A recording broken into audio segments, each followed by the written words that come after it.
And we are live. If you can hear me okay, please put a 5 by 5 in the chat to let us know. Hey, Kelly, how you doing? Hey, I'm doing well. How are you doing? Doing great. Hard to So believe it's a Thursday. My goodness, this week has flown right by. yeah. So we have an announcement to make tonight, but we'll wait a little while for some people to come in. I'll give you an overview of the show tonight. We do not have a guest tonight because we've not been able, thank you, Yankiwi.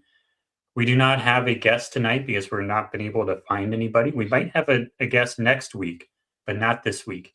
We're kind of running out of people who want to come on and present their own Charlie Kirk theories. So we might be looking into other cases as well, like we've talked about in the past. We might be moving topics.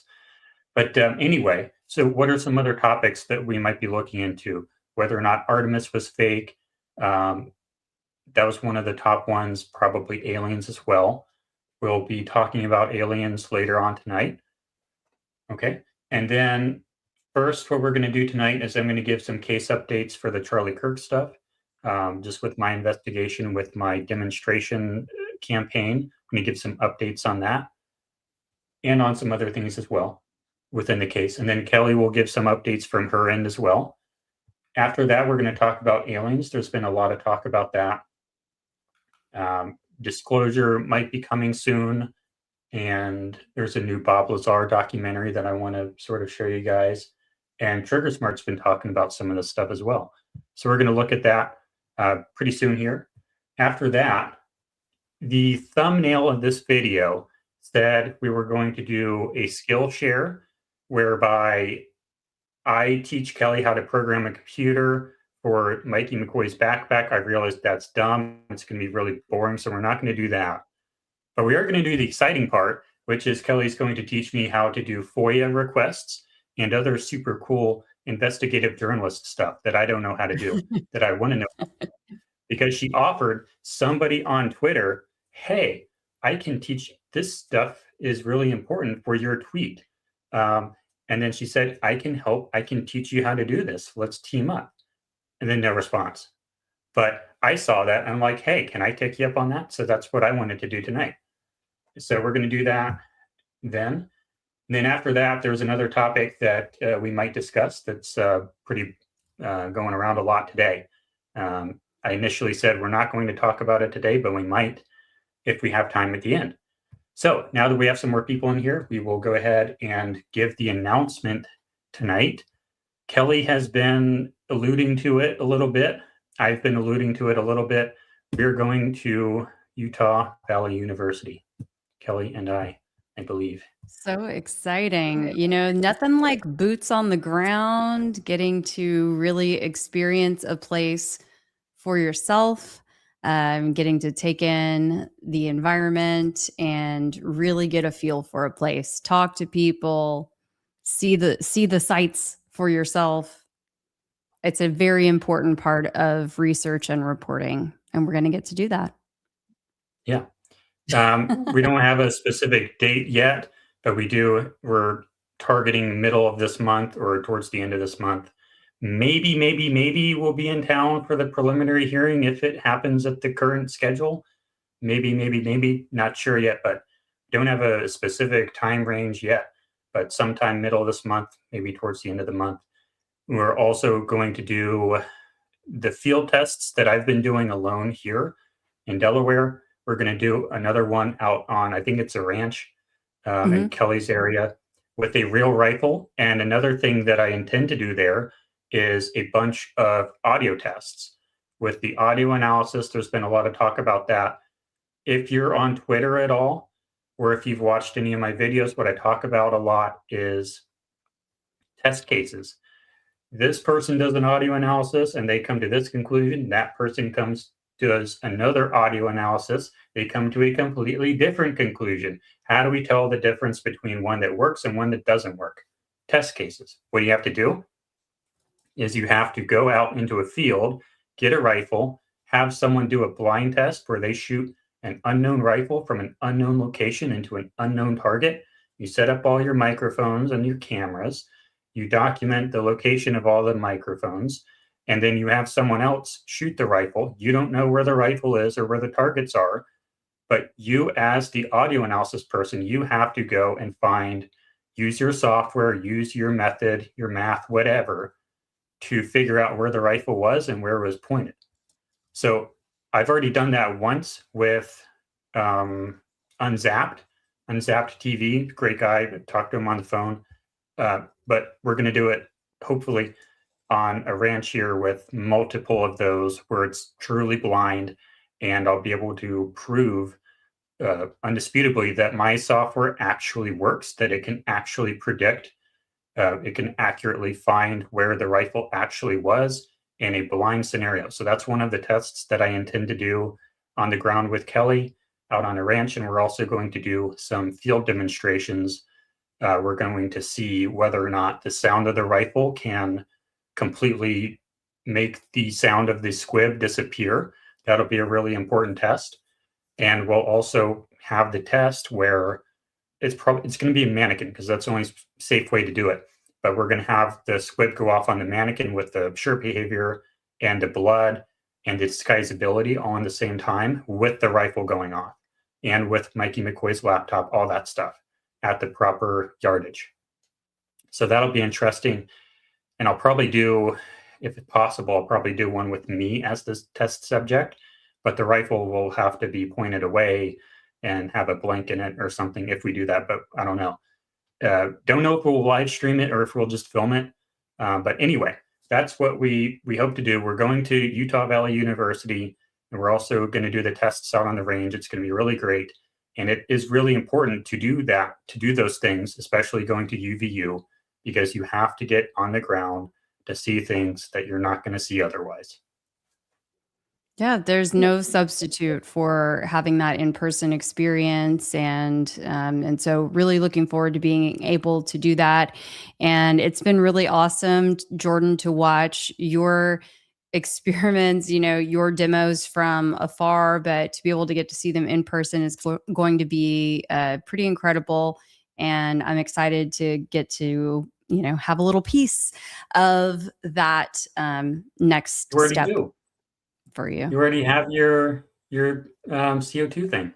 Right, I know. Let's see. I keep it close by.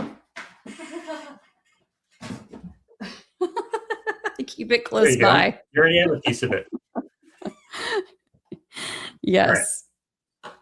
So I'm going to go into my case updates. So typically, at this point of the program, we would be going to a guest. But if you are a potential guest, if you would like to come on the show and share your theory, please let us know. Email us at tryandproveit@gmail.com. I don't think it's in the banner, but we're on X, Try and Prove It. You can DM us there. You can DM Kelly, DM me, email Kelly, email me. You can get in contact with us pretty easily if you would like to come on the show and share your theory, whether it's about aliens, whether it's about Artemis being faked, or whether it's about Charlie Kirk. Let us know, and maybe you can come on the show, but we don't have anybody this week. So that's why I'm going into my case updates, and then Kelly will go into her case updates. All right, so I've been doing a lot of work. We did not have a field test last week, or last Sunday. I need to turn off the comments. I can't see. I can't focus. All right, we need to go. We did not have a test last Sunday because we had a scheduling conflict, whatever. It happens. We can't do it every single Sunday, but that gave me a lot of time to make it significantly better since last test because I have so much more time. Part of that is in the past, I've had all of the CO2 solenoid stuff strapped to my legs. It was really uncomfortable. It took forever to get it onto me, and it was a pain to take off. And it was different every time. Sometimes it would work, sometimes it wouldn't. Nothing was ever in the same position. It was not ideal.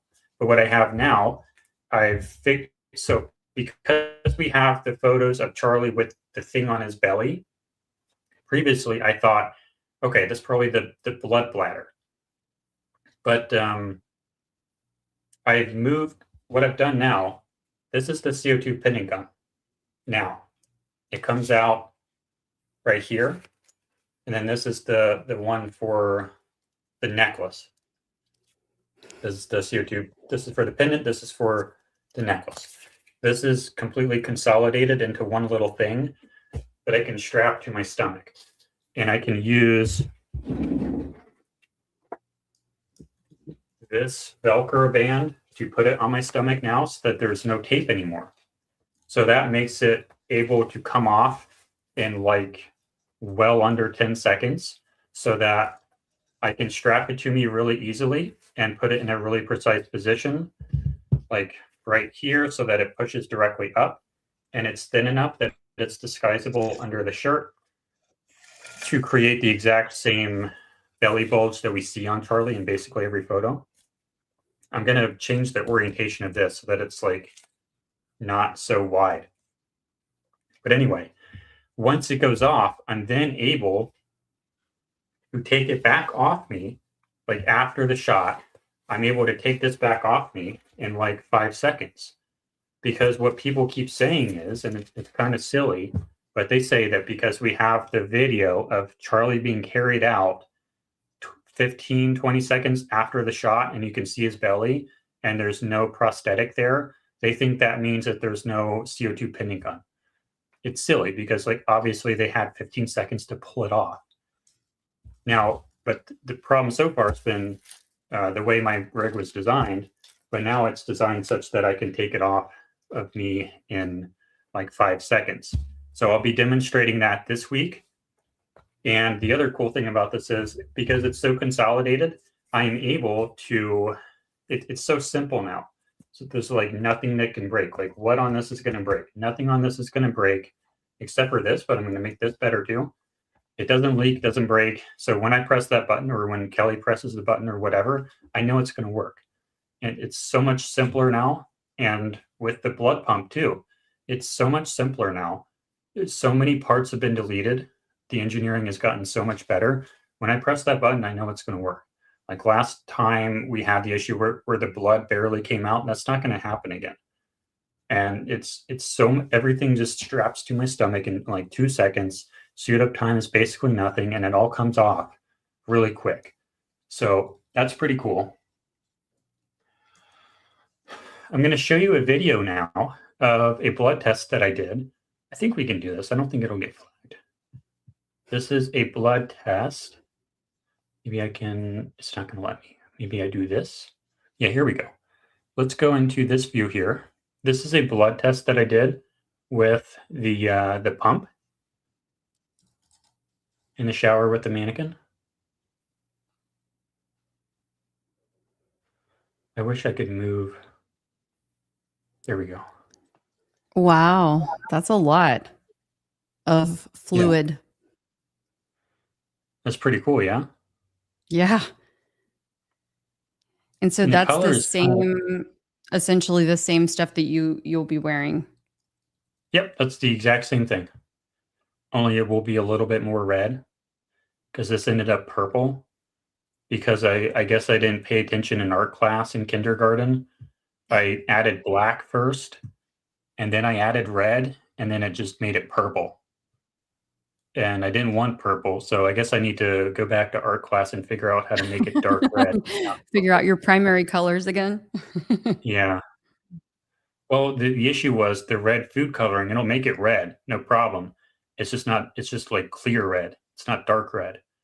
So I need to figure that out with some smaller samples because this one was like 2 gallons that I made up. So I need to make it smaller. But anyways, that's pretty cool. That's what I'll be wearing. And it straps to my side and it can go under a prosthetic such that when I'm being carried out, if it's still under the prosthetic, my belly will jiggle the same way that Charlie's does. So that would be pretty cool. Because when I say, or when we say, we see, oh, it looks like his belly is jiggling in such a way that there's something underneath it. We don't just file that away like, that's weird, must be whatever. No, I'm going to go out into the field and I'm going to use that to my advantage and in my technology, because gone are the days where I'm going to add stuff to my leg where I don't see anything on his leg. I'm not going to add stuff to my back where I don't see anything on his back. Those days are gone. I'm only adding stuff where I have visual evidence that Charlie was wearing stuff. We know he was wearing stuff on his belly, so that's why I can get away with this. And we know that there's some pretty suspicious stuff on his side right here. So I can add stuff there too. So I'm getting really close to the end of this, I think, where I can demonstrate the entire thing.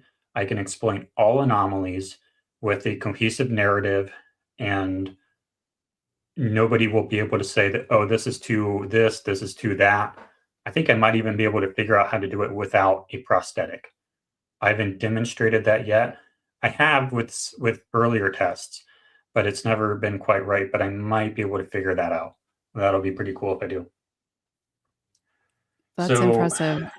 There were a couple of questions that were popping in as you were speaking, so I figure we may as well go through them now, if that's okay with you, Jordan. yeah, Okay.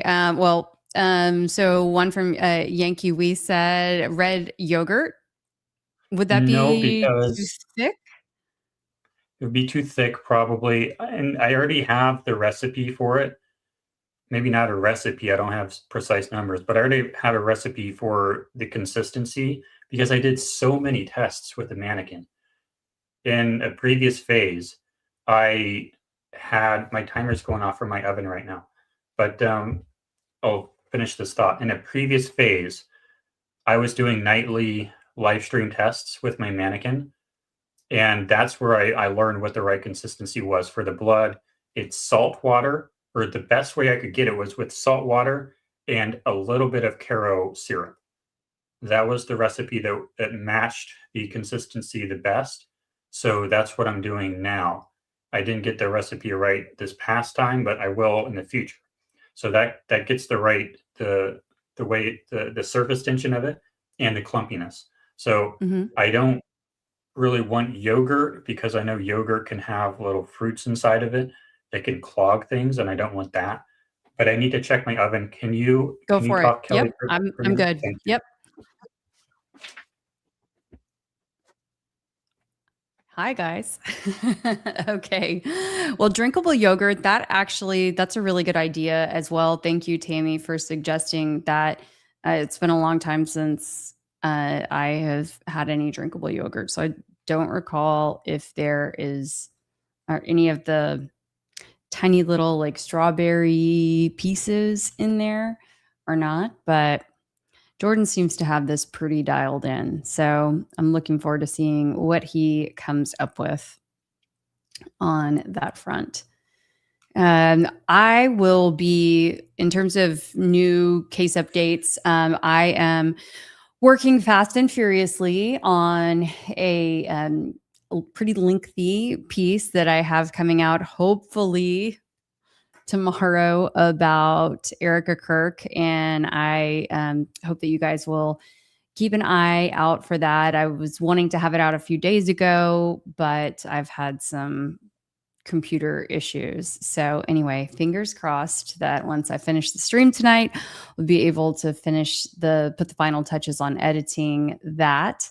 I really like being able to do these longer, in-depth investigative pieces, and there's going to be a lot of information in there that has not been covered before.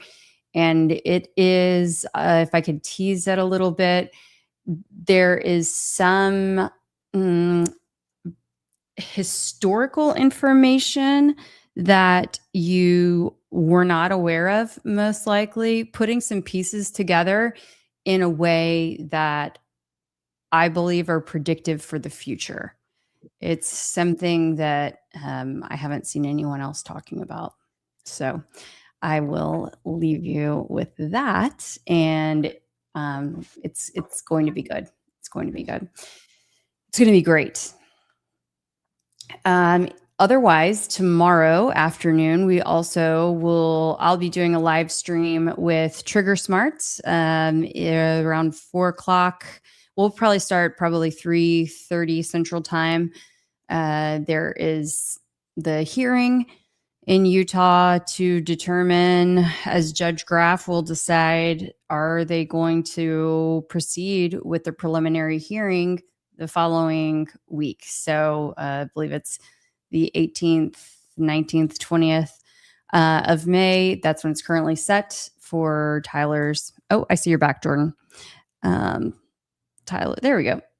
Tyler's hearing, but they're going to be doing a WebEx hearing, and we should have some rulings coming through tomorrow. Also, just some additional cameras. Will cameras be allowed? We're going to actually, hopefully, learn a lot of information on some pending questions that have been hanging in the wings for a bit of time. So hope you can join us tomorrow as we live stream that hearing and deal with the potential fallout wherever the chips land. And hopefully the hearing will be scheduled for a time that we can be there, maybe, or at least part of it. Okay. Fingers crossed. Done? Yeah. I'm gonna keep. I was just keeping it short and brief, and that's where we're at. And I have the next timer in 13 minutes. Hopefully, I can get done with this. Okay. I was at. So the field test this coming Sunday. It's going to have. It's going on to. I'm going to be using this. I'm going to have much better blood that's going to actually work. It will probably be the correct color. And what I told Kelly the other night is it's going to be scary. It's going to be terrifying. It's going to look like I got shot. The past times it's looked like a CO2 pinning gun. Every time it just looks like a CO2 pinning gun. It doesn't look scary. But this time it's going to be scary. It's going to be like, it's going to look like I actually got shot and fell down and bled out. That's what it's going to look like, I think. And I'm pretty sure it's going to work because I know this is going to work. And I know that this is going to work. This is the pump right here. It's a submersible pump. So it doesn't even have a tube for the inlet. So it's going to work, and it's going to be terrifying as long as I manage my time correctly enough to get everything together. So that's up to me. But it's going to be a really good test. And we're also going to not have me doing the mission control audio, because what I realized was it looks kind of weird when I'm talking to Kelly doing the mission control stuff, but I'm playing Charlie Kirk. Charlie Kirk is not talking to the mission controller. He's not talking to whoever's running the computer. He's not talking to Brian Harple, not talking to any of these people. So why am I, the actor playing Charlie, talking to all these people? It doesn't make sense. We expect you to use your imagination in those tests to imagine that someone else is doing those things. But I would rather, for this final test of this phase, hopefully, I would rather you see someone else in the background doing these mission control comms with Kelly. And hopefully we'll have someone to do that. And they'll be able to do that while I'm debating James May. He has said that he's available for this coming Sunday. I will be debating James May while all of the mission control stuff is going down. And Kelly is going to press Kelly or someone is going to press the button in the middle of that debate at a time that I do not expect. So I'm just going to be talking to James May on the phone like this probably, or maybe with my earpiece, pretending to be Charlie Kirk. And then she's going to press the button. I'm not going to be in contact with her, and it's going to go off, and I'm going to play dead. So it's going to be much, much more realistic than it has been in the past. And hopefully everything works.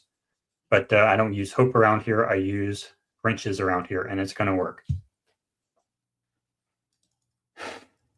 Ooh, so we have another update that we want to share here. We shared it on Jesse on Fire, but not necessarily our entire audience would have watched that. So we wanted to share it here. We have so Kelly, do you want to share this, like the Dan Flood hand signal? Oh, sure. Yeah, absolutely. So the thing that Dan Flood does, what is that? So it is I guess you'd say a signal, a a hand gesture that's called a canal. It is it kind of rose to, I guess you'd say, popularity from a French comedian about 10, 12 years ago. And it is supposed to kind of symbolize a Nazi, it'd be reminiscent of like a Nazi gesture.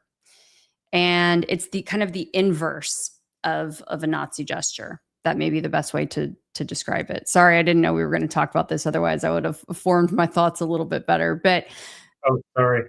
I thought I told that's you. okay. And Yes, it yeah, is yeah, yeah. in Sorry, English. I got distracted when Brock came Okay, running through, gotcha. but yeah. So it's we when Jordan and I had noticed it from someone else on X, we did a little bit more deep dive into it and tracked down some videos from the past so you can hear a little bit more about it. Yeah. This is the guy who invented the hand signal.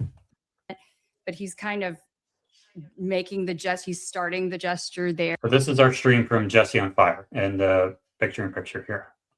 He does it a couple more times in this interview, but I wanted to at least sort of initial to you there. Okay.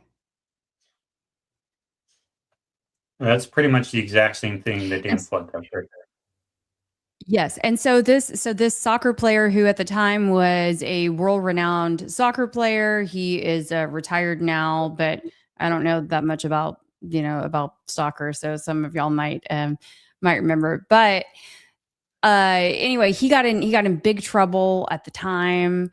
Also, Tony Parker, who is he did play for the San Antonio Spurs, but he's French actually as well.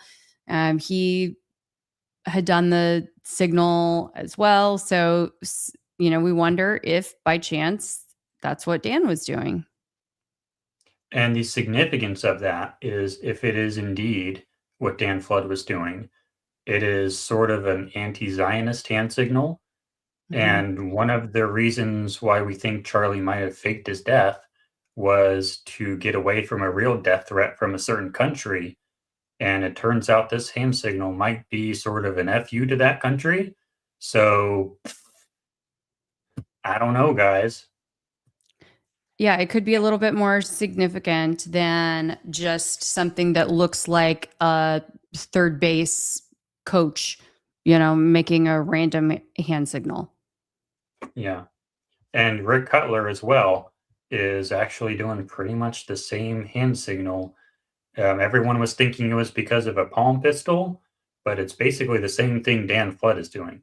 And if that has symbolic significance, that might be a better read than he's signaling to everyone in the crowd.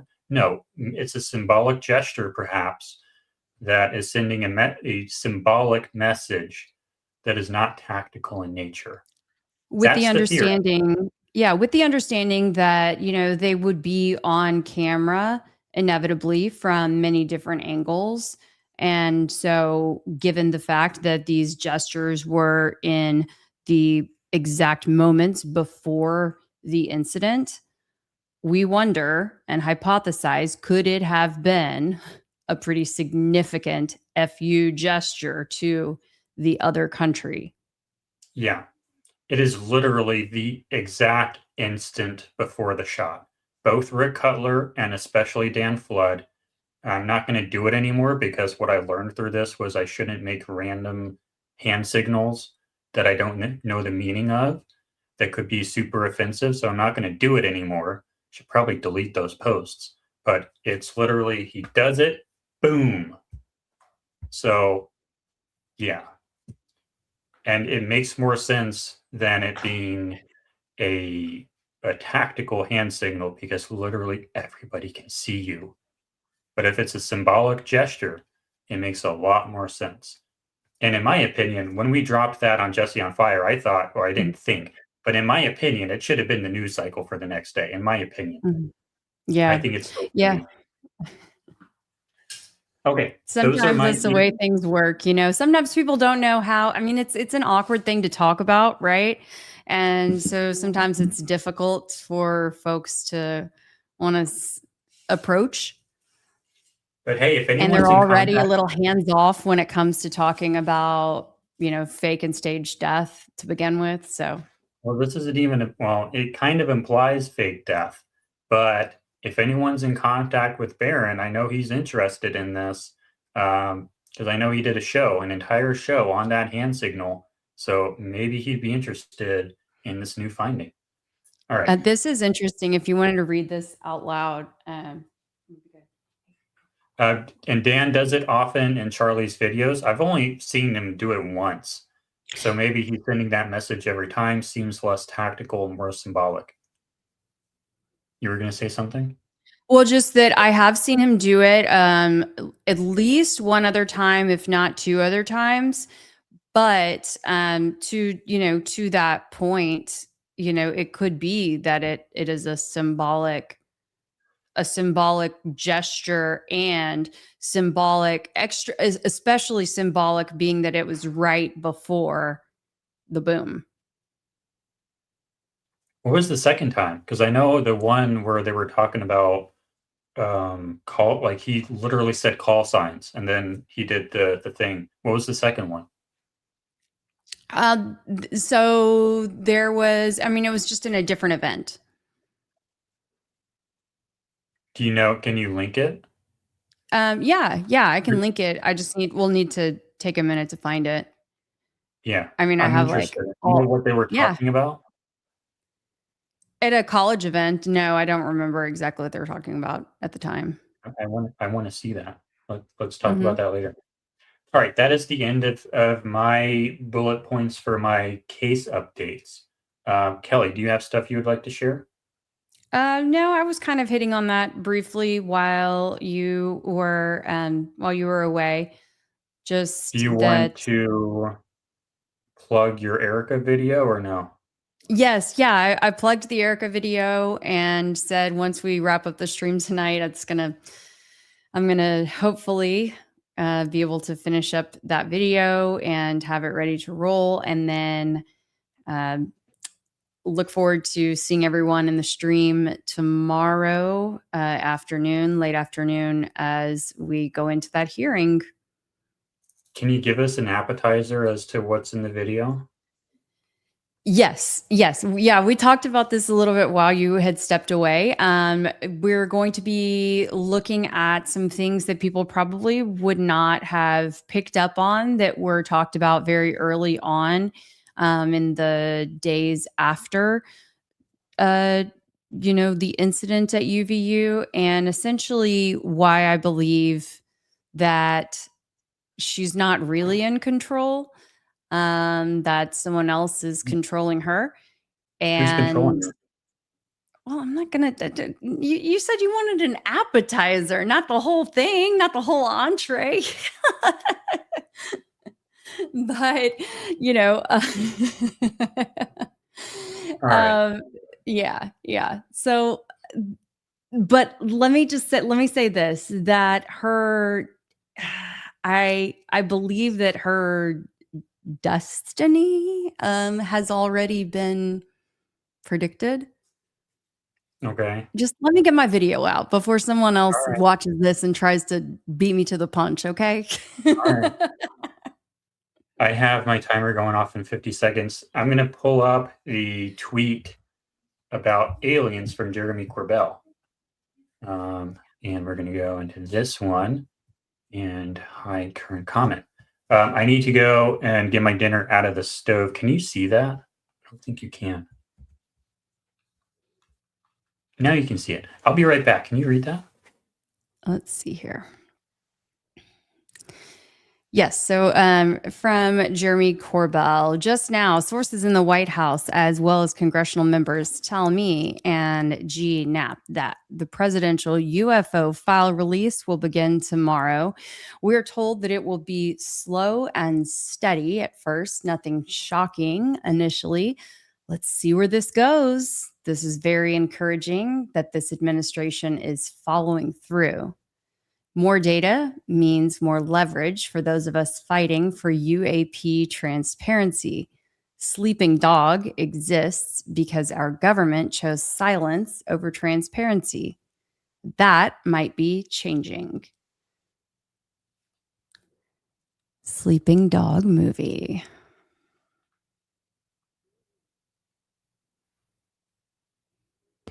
Yeah, it was muted. All right, so we're going to talk about aliens now, yeah? Yeah. So they're talking about how disclosure might be starting tomorrow. This is Jeremy Corbell, one of the leading UFO celebrities, I guess, I would say. Can we take a look at the trailer for this? Sure.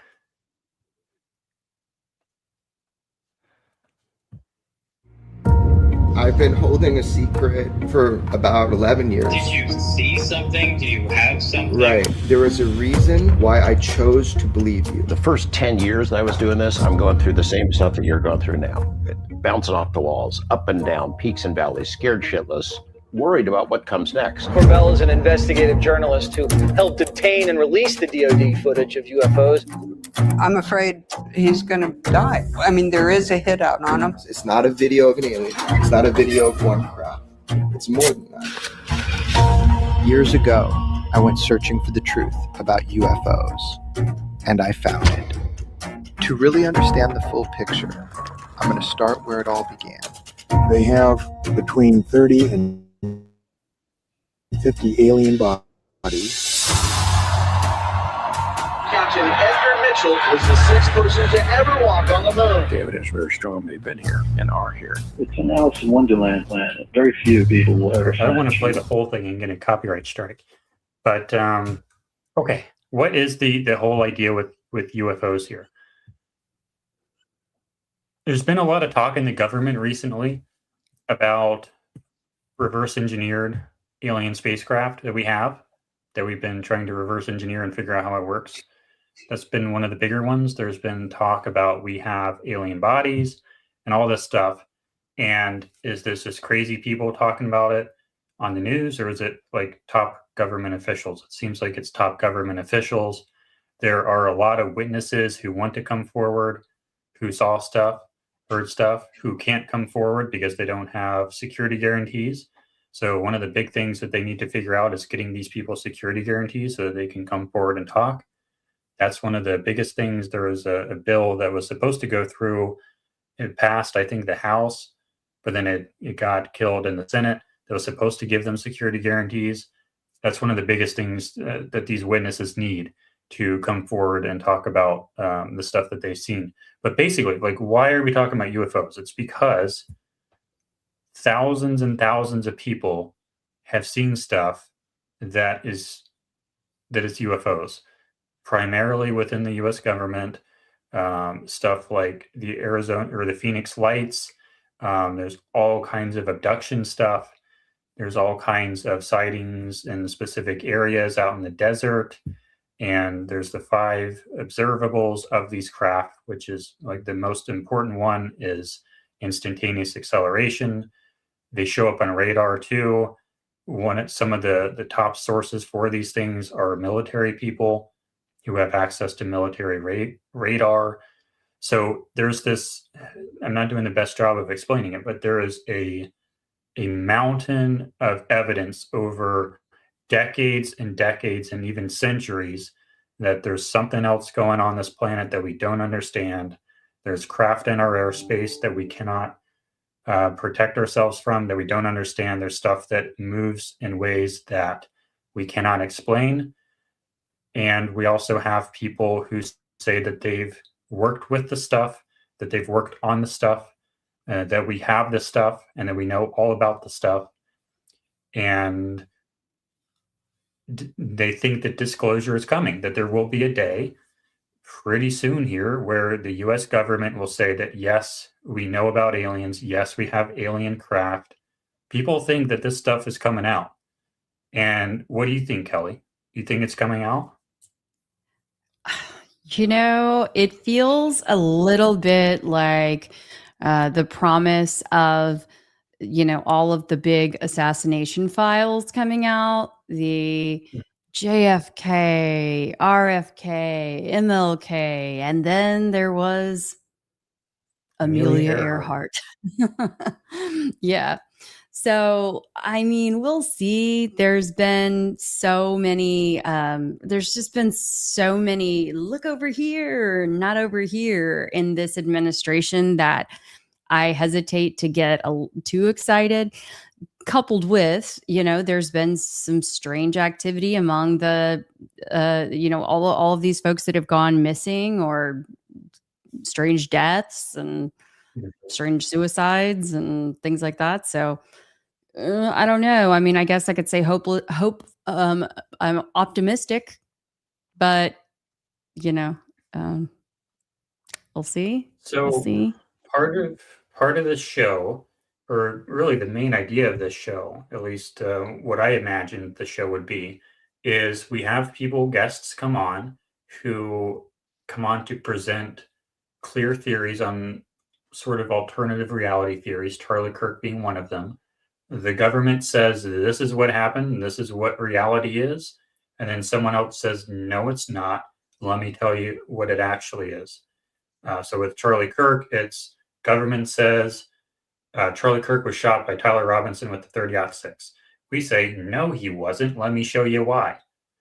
With aliens, what I would like to do is have someone come on who believes in aliens, and I would like to not debate them, because I guess I believe in aliens too, but have a very critical discussion where I sort of debate you the way I would someone like defending exploding microphone theory or any of the alternative theories that I disagree with on Charlie Kirk.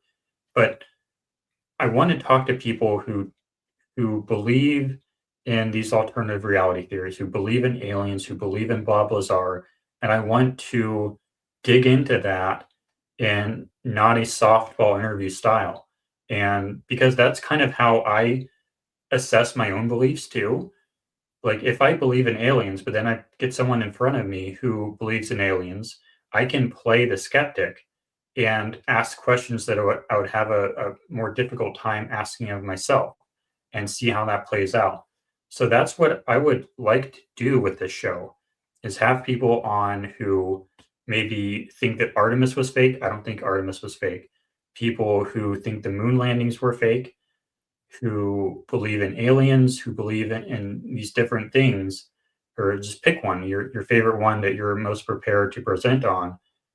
Contact us, get in contact with us, and come on the show and present. And we'll go through, how did you determine this? How did you determine that? What's the evidence of this? What's the evidence of that? That's what I want to do.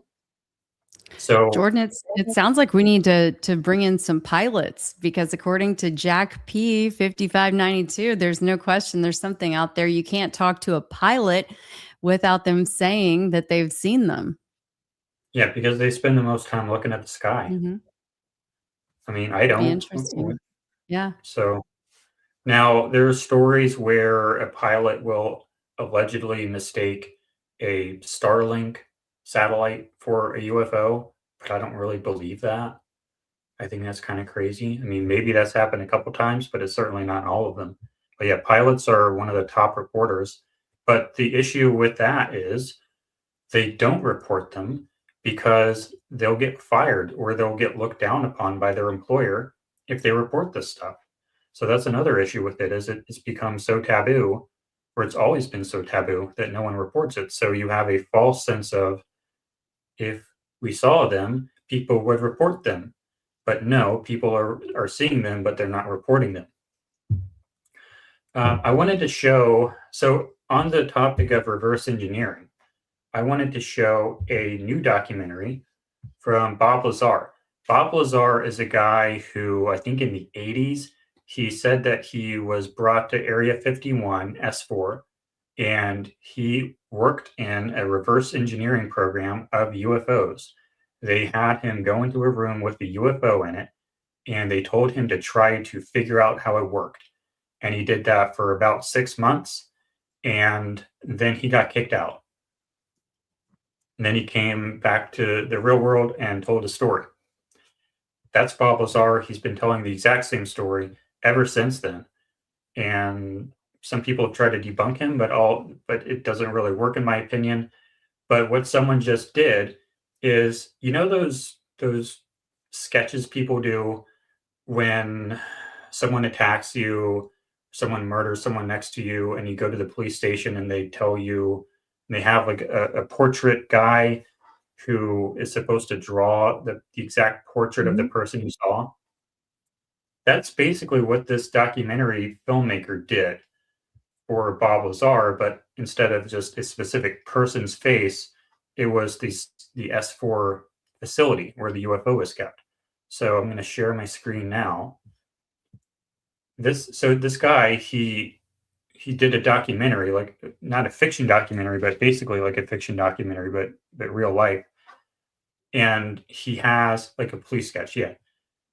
This is basically a police sketch of what Bob Lazar remembers from Area 51 Site 4 when he worked on UFOs. So here we go. Worked as a senior staff physicist in what has to be the most secret project in history. My job in this program was to be part of a back engineering team. This particular disc appeared to be in excellent condition, and because of its sleek appearance, I nicknamed it the Sport model. The goal in this program was to see if the technology of the disc could be duplicated with Earth materials. To start up the reactor, of course, we need some element 115. In fact, you need 223 grams, machined into a wedge like this. The program out at S4 consisted of 3 projects: Project Galileo, Project Sidekick, and Project Looking Glass. The file on top was Project Galileo, and as it turned out, that's the project that I was part of. Element 150. So this thing here, like this is supposed to be basically photorealistic to his memory of where he went to work on these things. This is supposed to be the reactor or the power plant, I think. Basically, the way the thing is built is there's no wires, there's no cords, there's no buttons, there's no switches, there's no cord, there's no anything you would recognize as technology. It's all like one solid piece. It's like 3D printed almost. And all the things, all the different parts of it, they just fit together. They don't have wires, they don't have plugs or anything like that. But it works somehow. And this is one of the pieces of it that's supposed to be the power plant. And what he says is that if you try to put your hand next to it, it'll repel your hand like it's a magnet, but it's not. But that's what that is, I think. I haven't watched it yet, but I need to. But if you want to like just imagine what it would be like to go to Area 51 and work on a UFO, and it's supposed to be photorealistic to someone who actually claims to have actually done that in real life and has been telling the exact same story for like 30 years. That's this documentary. It's supposed to be photorealistic. Apparently, when Bob saw it, it was like he was stepping back in time, according to him. That's how like photorealistic it's supposed to be to his memory. So that's pretty interesting. So basically, Bob Lazar, he said that he was the guy who actually got to go work on a UFO in Area 51. So that's pretty interesting. And I think the more stuff like this comes out, the more closer we should get to disclosure, I think. Wow. That is fascinating. And so how do we watch that story? Is it on YouTube? Is that the best place to watch it? I don't know. I was listening to he just went on Rogan a couple weeks ago, and that's where I heard about it yesterday. All right, here we go. Buy it or rent on Amazon. I guess that's one place you can get it. Stream on we'renotalone.com. I guess that's where you would go. But I think you can get it on Amazon. Okay. Amazon streaming or whatever. Or I guess you can get it here on wearenotalone.com. But just Google like the new Bob Lazar UFO documentary. Nice. But anyway, Trigger Smart did a video on UFOs not too long ago. I don't think I've seen him in the chat. Sometimes he's in our chat, but he did a video basically saying, let's actually pull that up here.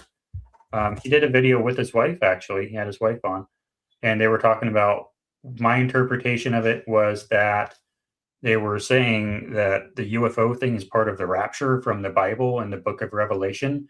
I think that's what they were saying, but that was pretty wonky. Trigger Smart. This one. Fellow pastors are invited to come to a private meeting. Have you watched The Age of Disclosure? Oh, that's the movie that's coming out, I think, right? With that hot lady, Emily Blunt. Is that movie? Age of Maybe Disclosure. so. I think that's coming out. No, it's this. I don't know what that is. I don't know what that is. I might have watched it. I haven't Probably watched did. it. Okay, I'll add that to my list. Yeah, but so one of the topics Trigger Smart was talking about was there was a meeting between top government officials and top like religious pastors on YouTube who have a lot of reach or something on social media. And they were saying that there's a bunch of alien disclosure stuff that's about to come out. And hey, you pastor people, you need to prepare the population for aliens, basically. I don't really, I mean, that might be the case. That might be what happened. I don't know. What do you think, Kelly? Well, I do think that I heard something about it. So I'm only speaking, I guess, third, fourth hand. But I heard something about it in terms of preparing them to tell the flock, Yeah. and be able to answer questions when, their parishioners were inevitably going to be asking. And one of the big questions is, if they do disclosure, is that going to cause civilization collapse? Say we find out that we're like a chicken farm for aliens. Is that going to cause civilization to collapse? Maybe. So that's one of the things people talk about. So, Yeah, but and I can see that the chat is a little skeptical there, maybe that there is an ulterior motive there, or, why would the government actually be honest with us? And then when you add the layer of, religion in there too, I mean, the reality is that that's just one more layer of someone being able to potentially add their own interpretation. So. And then you also have, I forget what it's called, but some project or mission or something where they're saying that they're going to stage a fake alien invasion in order to get political support or something, or military support. And it's going to be fake, but they're good. It's a whole thing. And they've been saying that for a long time. So I don't know if it's actually going to happen. But the big idea for the show here is, if you take a strong position on this, whether you think Project Bluebeam, thank you so much. If you take a strong position on this, if you take the position of, no, aliens are definitely not real, let me know. Come on the show. Tell me why. If you think that aliens are definitely real, let us know. Come on the show. Tell me why. This show thrives best, I think, when we have guests on who take strong positions, and I can talk to them about those positions. So this show is kind of slow, I guess, but what we really want to do is have guests on so that Kelly can moderate and I can debate, because that's what I like to do. And I think Kelly likes to be peacekeeper, and that's what we really want to do. So people, if you have a position on this, please let us know. Please come on the show. All right. Yeah. And that's not to say that I don't have strong opinions. I just enjoy I enjoy the dynamic of, of being able to be the moderator and help everyone in the audience be able to hopefully see the best of both sides at the end of the day. And if you have a strong opinion on a specific thing, like we've done it in the past, we did it a couple of shows ago, where you do the video thing and I have another opinion and we disagree in a civil and respectful manner. So, yes. Do you know anything about this halogen collider? I don't know anything about it. So, oh, it's not the halogen collider, it's the hadron collider. And they tried to cover it up. One of my theories is something coming from, yeah, they say that it's like a time machine or a portal or something, that the hadron collider. I think that's what it is, right? Isn't it the hadron collider? I don't know. Hadron collider, right? Yeah, the Large Hadron Collider. Yep. But some people think that's a time machine or something, because of the way it does super weird physics stuff. All right, so I'm going to share a post. I think I mentioned it earlier. Yes, Large Hadron Collider. Let me see if I can find it still. I might have lost it. We've got a lot of folks in the audience who are very on point with their alien UFO knowledge. So props to you guys.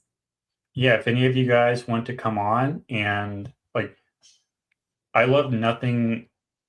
What I love to do is talk to people who have strong beliefs and talk to them about those beliefs.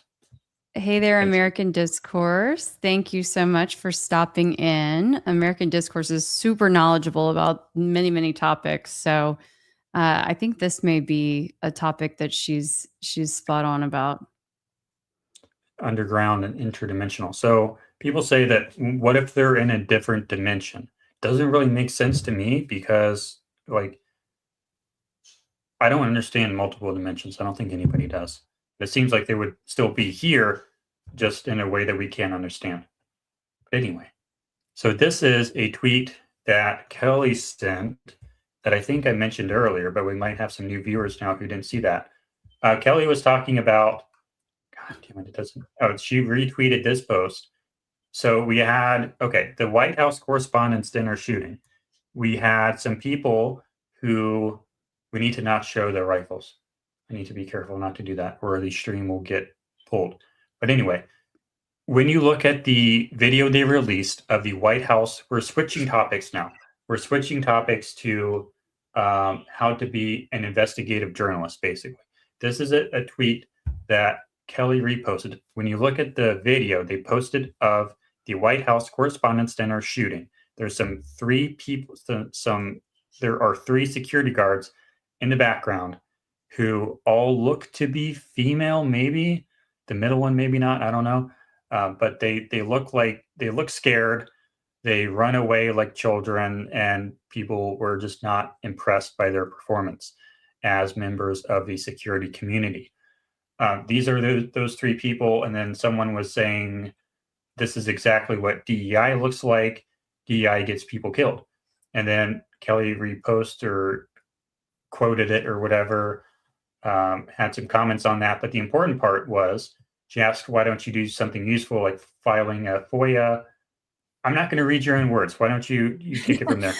Okay, so I was being a little snarky, but I still had an important message to it. So I said, why don't you do something useful like file a FOIA and get information about every employee in that hallway, their training, and how they were assigned to the White House Correspondents' Dinner that Saturday night? You might end up with something much more impactful than a baseless claim thrown around on social media.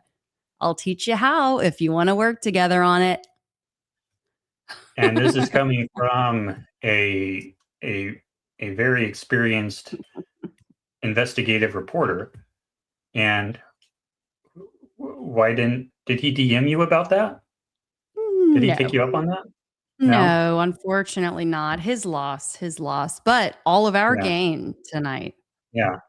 So I saw that and I'm like, I don't know. I've never done a FOIA request. I don't know how to get information on the employees in the hallway, their training, whatever. I don't know how to be an investigative journalist. That's never been my career path. But I know Kelly pretty well. So I wondered if you could teach me some of that stuff. I would love to. And the thing is with the Freedom of Information Act and each state's individual Open Records Act, it is really just, it is open government, open season for how you are able to get a hold of records. You are able to, sorry, I see there's glare with my glasses, so I'll try to not wear them.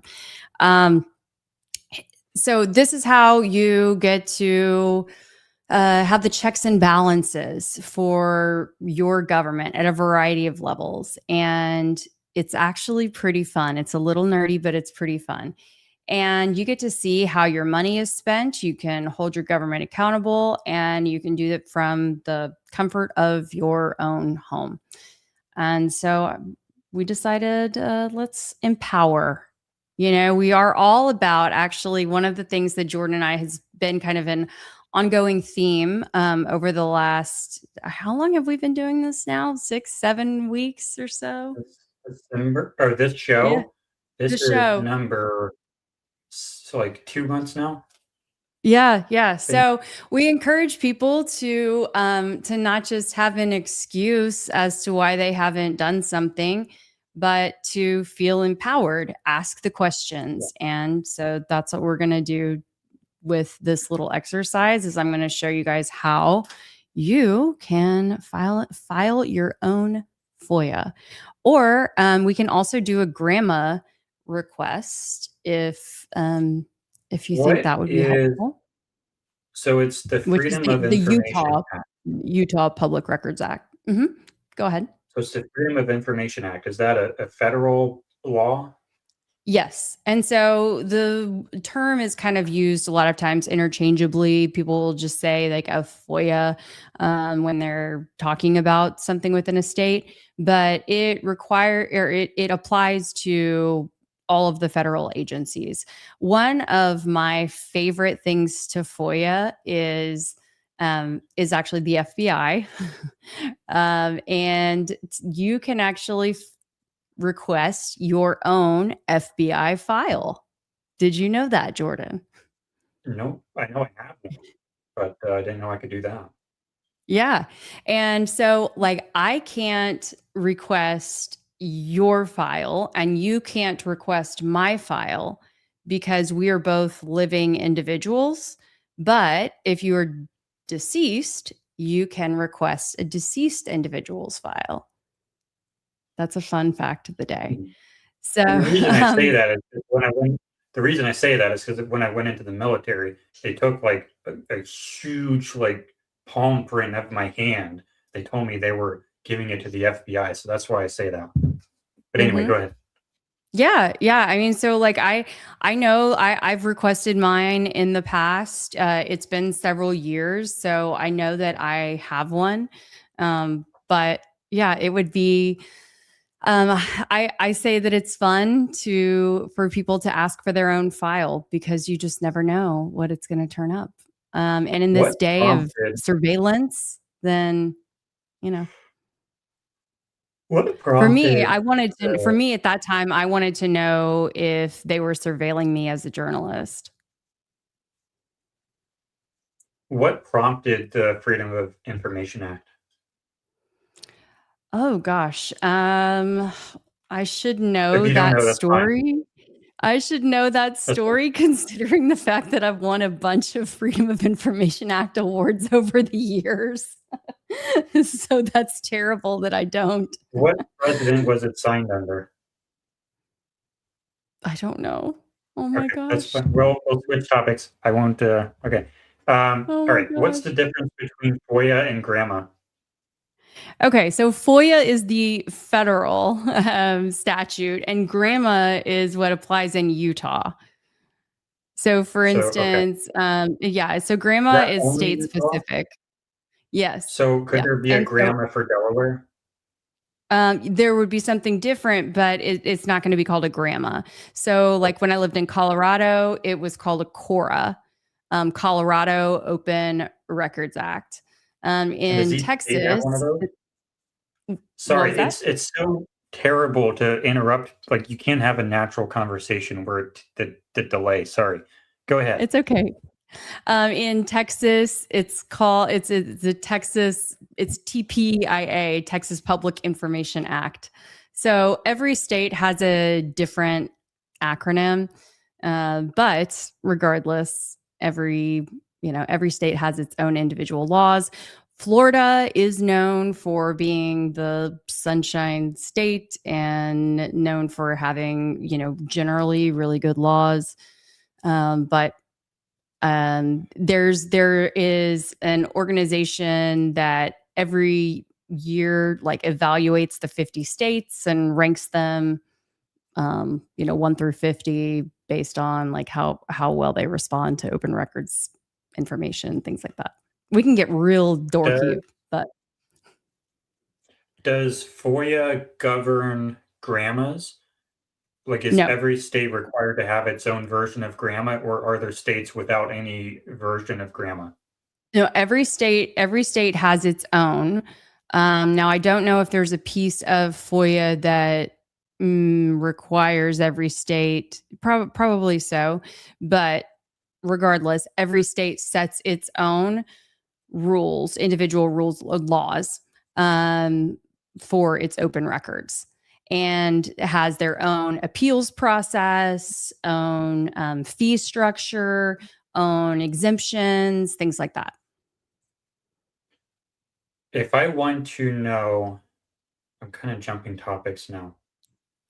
I just want to get an idea of what kind of records you can ask for with FOIA. In your tweet, you said you can get like the employment records of a specific person in a specific security camera footage. Is that how that works? Yes. So you could, so if it was just a random day, I would not be able to request that hotel's surveillance footage because the hotel is a private business. But because it was involved in a criminal incident, and the police then acquired that footage, that's what makes it subject to open records laws. But now that it's been seized, it's in government possession, do you just have freedom to request just whatever the heck the government has, or what limitations are on what type of records? Well, it depends on exactly what what topic you're wanting to explore. And sometimes they will use the open investigation out for them, but at some point the investigation has to close. Ask the government for their file on Tyler Robinson right now. So there are limits to it. Exactly. Like you can ask, and I always say ask and be told no, because like you never know, you might get lucky. I would rather ask and then be told no, and maybe end up catching a few, what is it? You shoot for the moon and grab a few stars on the way down, right? You just never know what you might end up being able to grab on the way down. Or they may hold your request as pending until it's reached a point where, they're able to provide it to you. This question here, could we request Charlie Kirk's FBI? Yes.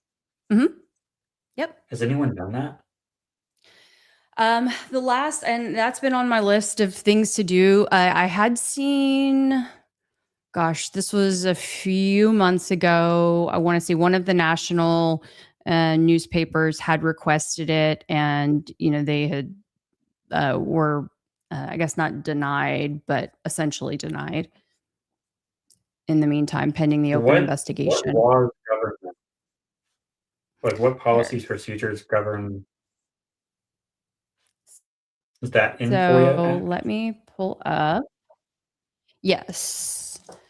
So for example, I would say that would be, like what information would you be looking for? Would you be wanting? I would say you'd probably want like the FBI file would be probably the most interesting. I mean, I'd even thought, I don't know if this would be public or not, but like I would be curious to see, his like passport. Like could I get a list? Could I get a list of all of the countries that he had visited? Especially the last one, right? Right. Yeah. So say I want to know this lady, or I think it's I don't know, this person's I want to know this person's name. How Mhm. do I how? So because they are TSA, those are TSA officers. In that case, we'd be filing a request with the TSA, and we would be asking for, we'd be asking for the employment, I would say probably, or, information about all of the employees who were staffed at the event that night. Um, for instance, And like, they have to tell you. yeah. Mhm. Interesting. Yep. How do we do it for And how do we get and the when they they're required by law, when they choose to not tell you something, they must cite a specific exemption. They cannot just okay. say no, a blanket no. They have to be able to Where are those, cite. where are those exemptions? Let's see if there may just be a FOIA.gov website. Let's see. Yep, 'Cause that's how there's a you would define it. FOIA.gov. It's probably just as easy for you to pull that up if you can, since you're already. F for freedom of information. FOIA.gov. Create a request search tool before you request. Maybe it's under there. No. Learn about FOIA. Nope. And yes, this is a great point. I've thought about asking for a lot of those family members as well. Like the grandfather would probably not be denied. Any of those should be fair game. And so when you do ask for these folks that are not yourself, a lot of times you do need to provide something that indicates when they were dead, or when they were dead. Listen to me, sorry, when they passed away, like an obituary or just something as an attachment with your request, just to prove. It just makes things easier to prevent like the back and forth. Do you know? Might be easier if you pull it up. I don't know. Okay. Yep. One moment. I don't see anything before you request. Research. Identify what happens next. Disclose exemptions. I might have just found it. Exemption 1.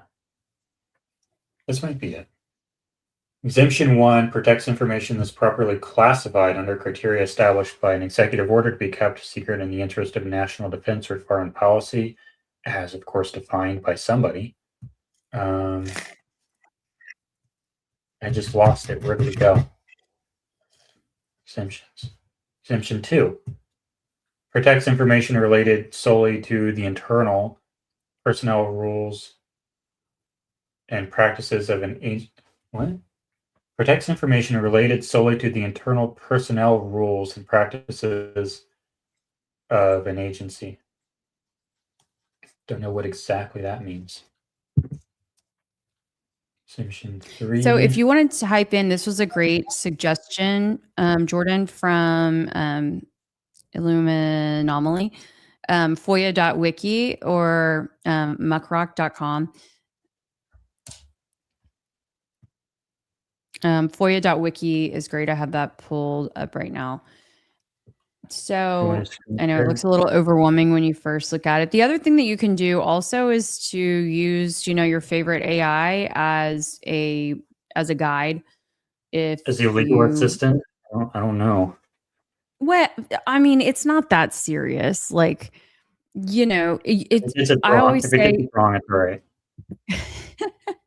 I always say that you're just like, it's like your first crack at it. Did you want a screen share? I can, sure. Let's see here.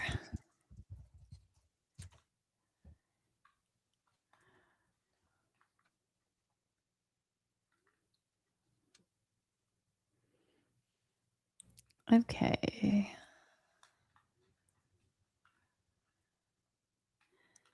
All right. So let's see if we are using FOIA.wiki, and then so if we go to like making a FOIA request.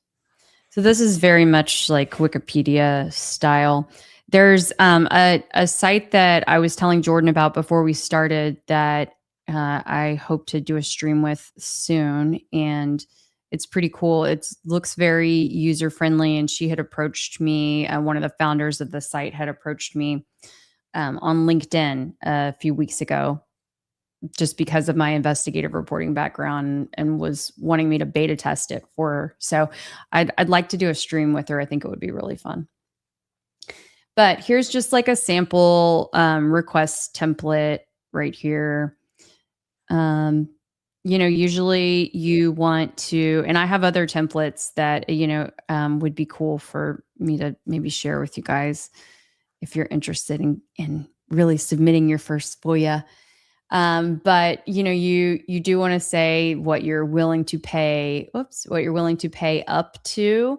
But usually you will say that, like, I'm requesting a fee waiver.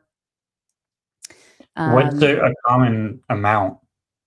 I mean, it depends on what information you're wanting. Like, I'd have to look and see what they are charging, like, for copies these days.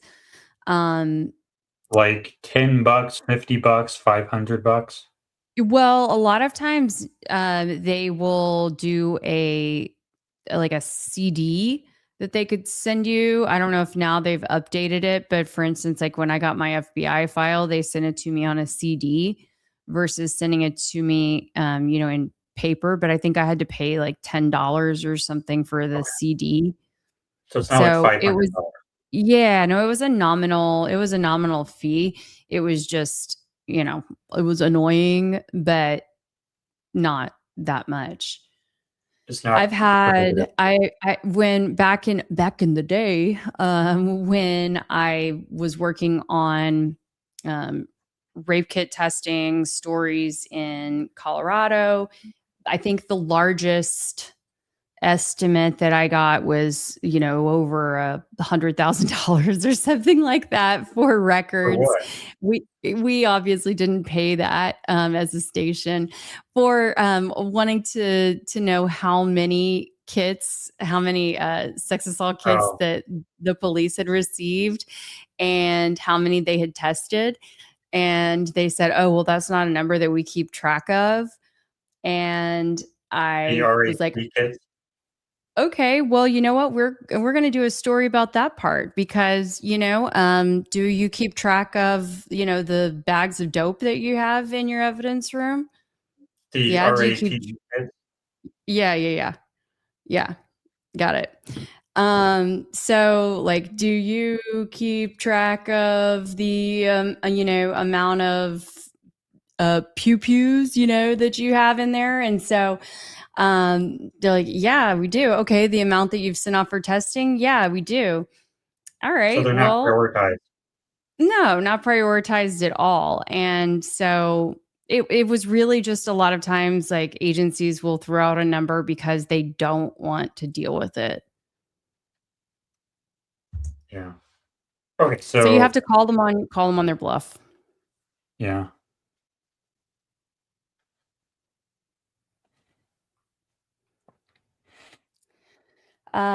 Let's see here, but there are, so if you're looking at grandma, let's see, hold on.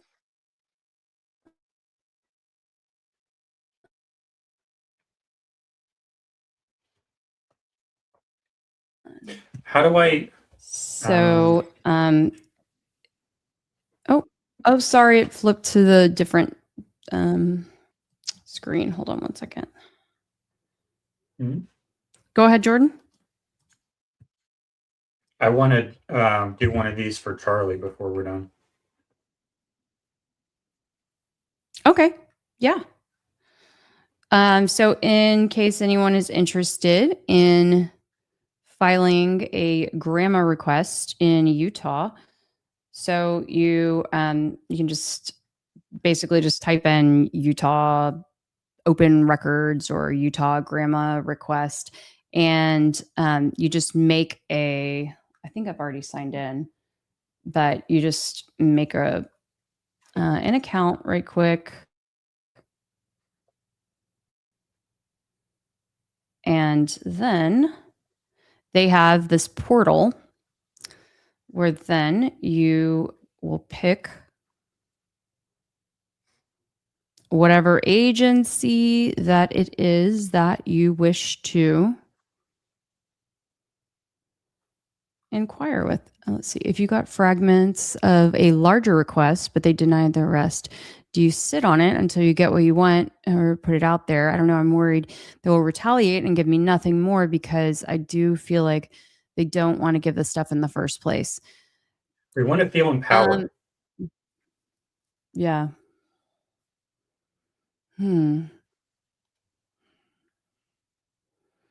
I'd love to talk through the situation with you more to understand.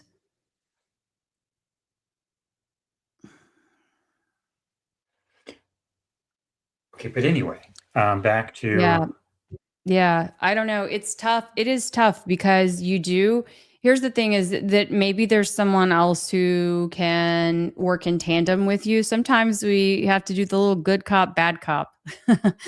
And, it's helpful to have someone else who can also be filing requests too. Agents. So There's so let's many see. agencies. There Jesus. are so many agencies. Yeah. I mean, just imagine.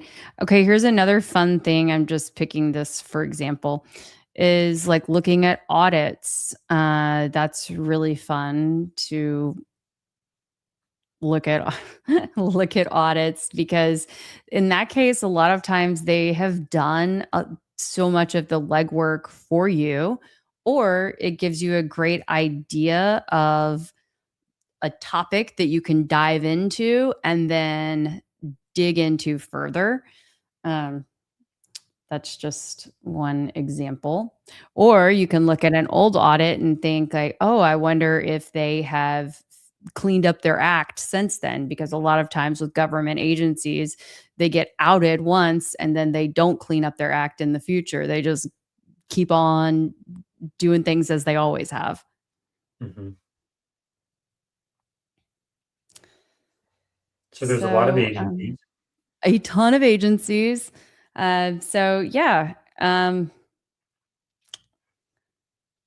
Anyway, depending on what one might be interested in looking at, this is the portal where you would go. So if anyone had any kind of questions that they would want to know a little bit more about, I'm not an expert on Utah open records laws.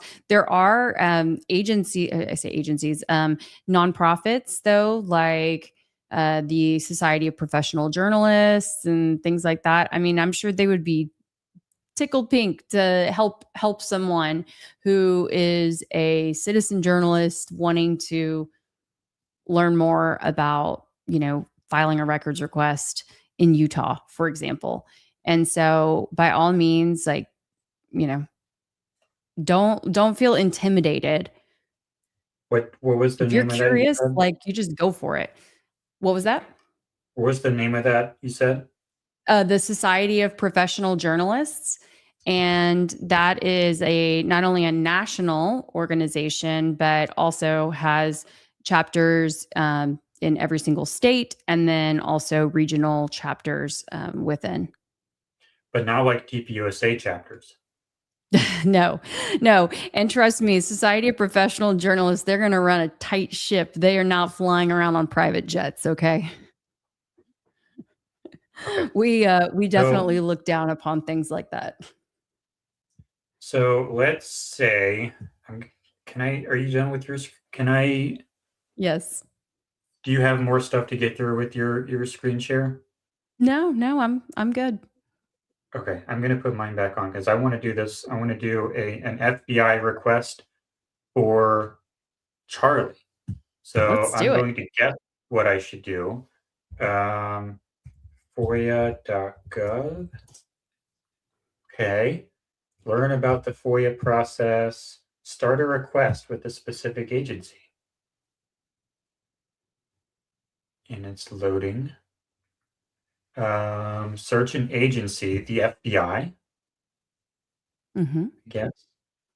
Yep.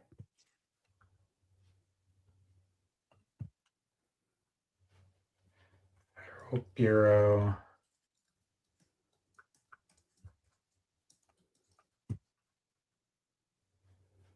Where is it? Farm, federal. It's not here. What have I done? Did you go past it? I don't think so.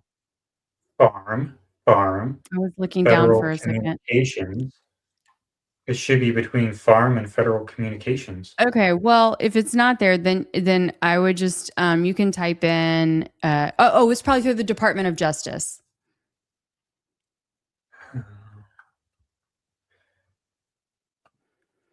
I would say the easier, yeah. Since you're already there, let's see, Department of Justice. There you go. There you go. Federal Bureau of Investigation. 17 working days for simple requests. Continue the process. Start a request. Make your request. First name. Should I actually do this for real? Yeah, why not?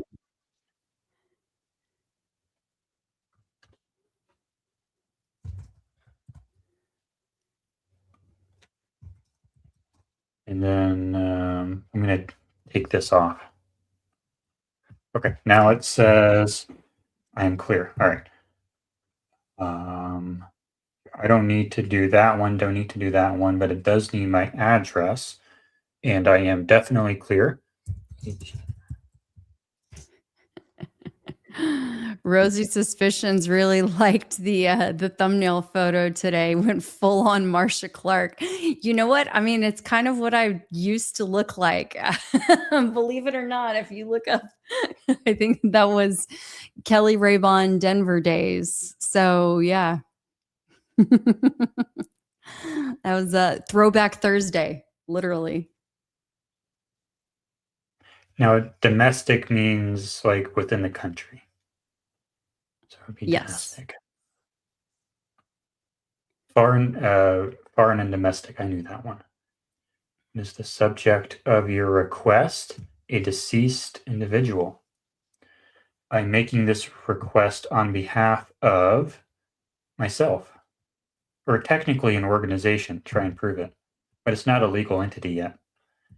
Deceased individual's first name, Charles. Well, allegedly deceased. That's right. So if it doesn't work, we know why, right? That's what I'm going to say. Tiberius. I think it's, what is this?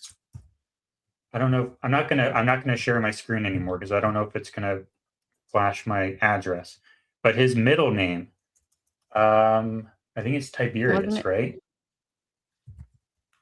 Tiberius Kirk. Or is that the Star Trek guy? What? What? No, it's Charles James Kirk. Charles James Kirk. It's James. I was like, are you joking? No, it's Captain Kirk in Star Trek. His middle name is Tiberius. Charlie's is James. Okay. His last name is Kirk. I don't know his social security or his alien registration. I don't know his FBI number. What's his place of birth? Chicago, right? Just outside of there. Hold on, I'll get that. I think it's Chicago. Or at least that's where he grew up. I don't think that's important. I think they know who Charlie Kirk is. Mm-hmm. I don't know his date of birth, or I know his alleged date of death. 9, 10, 20, 25. Allegedly. Can I put that in there? I can't put that in there. It's not date formatted. Oh my goodness. Deceased individual's additional information.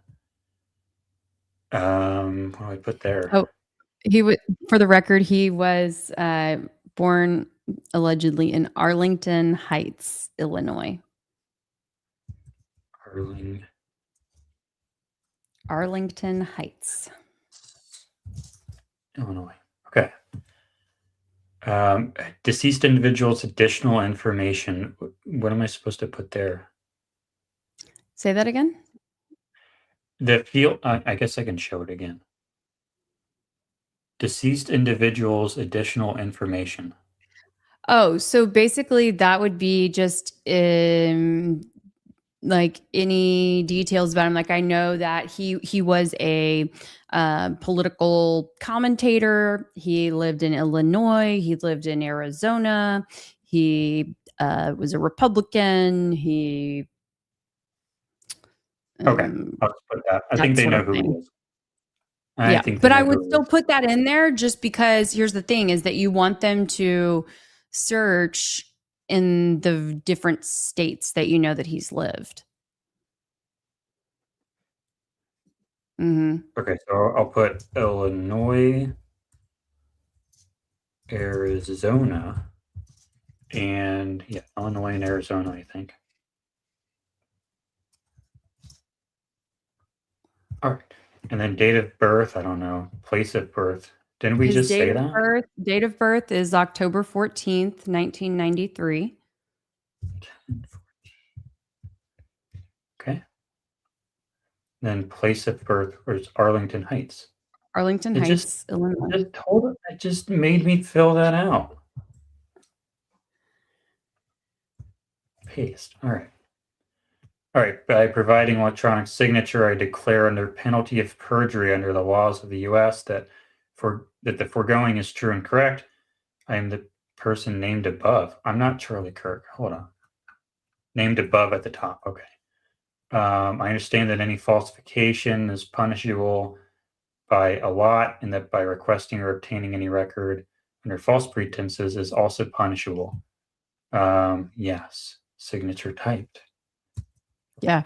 And the other reason as well with, a name such as Charles Kirk, or if you are, and you did write Charles Kirk, not just Charlie. I did. Okay. I did. I think. It's because there very well could be another Charles Kirk that was born on October 14th, 1993. Like you know who? Like Charles Kirkland? Right. Exactly.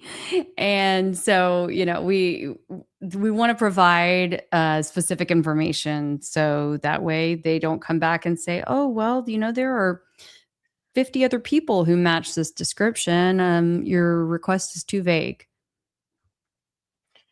All right. It says, I think I can show this. If I dox my address, I can just move, right? All right. Upload additional documentation, acceptable formats. If you're seeking records about yourself, required to verify your identity, but I'm not going to do that right now. If you're requesting records on yourself and need to authorize release of information to another person, use that. Not doing that. Oh, proof of death documentation. Says if the subject of your request is a deceased individual, you can include proof of death documentation. Can we FOIA that? Yeah. Actually, that's yes. Okay, how do we FOIA See how that? fun this is, you guys? Like this is a good time. New tab. How do we FOIA that? Well, the proof of death would be through Utah, right? That's kind of what's in dispute right now. Utah.gov. Let's go. Utah grandma. Government records access. Here we go. This is what you had up. Yep. Jordan is on a roll. Oh, it's one of these ones. Request made to what government agency or office would it be? Let's see. If it's is it the state? It's the medical examiner's office? Hold on. Records officer or the name. or the coroner's office. Hold on. Has anyone done this yet?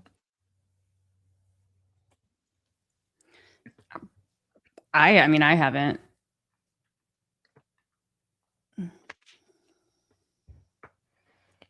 It's one of those things that, you say you're going to do and then you don't do. What college did he Okay, go Office to? of the He went Medical Examiner. Oh, go ahead. the office Of the Medical Examiner, which is within the Utah Department of Health and Human Services. I think that should work.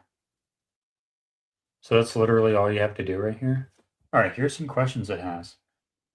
Description of records, including all relevant title, death certificate, death. Description of records, including all relevant information. I just want the certificate of death. Because I don't believe you. Is that what you put there? Name of involved. You know what? I think now I'm remembering. I think that, let me see. I think that their law, I'm pulling it up right now. I think their law might be that conveniently, only the spouse, the immediate relative can request in Utah. Can Can we request FOIA Erica? information. Can we FOIA Erica? No, because she's alive. God fucking damn it. Language.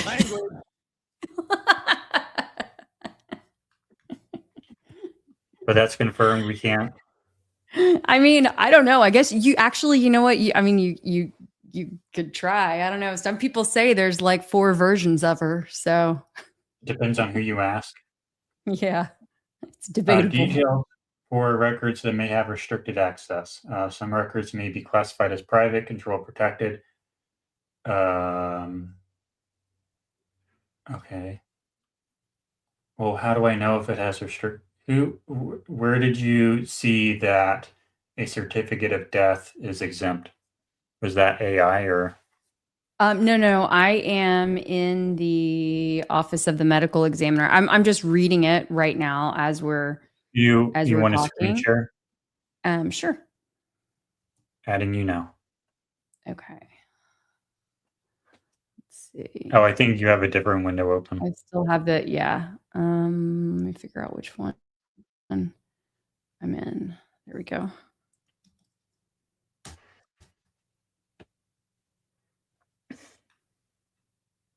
Okay, here's where I'm currently at.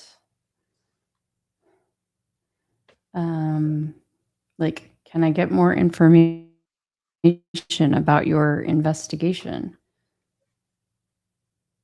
And then let's see here. Immediate family members, legal guardians, authorized legal representatives are the only ones that are entitled to that report. What if I appoint myself as Charlie's lawyer? I mean, I don't know. I guess you could try. Attorney or executor providing a signed release from the next of kin or court order. I'm neither, unfortunately. Yeah. I mean, you'd have to take that up with Judge Graff, I guess. Is there a death verification? I don't know what that means. That's a good question. That's our job, right? Right. That's our job. Let's see. Utah has a death certificate portal. Is that actually true? Okay, let's try that. Probably not.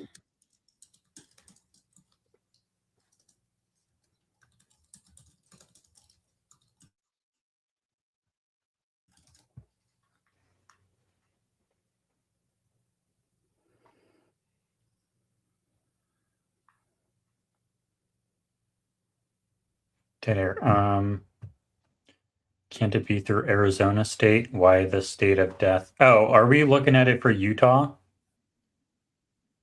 Oh, your thing is being. Well, I just took you back off because you had like random chat things on. Oh, titles.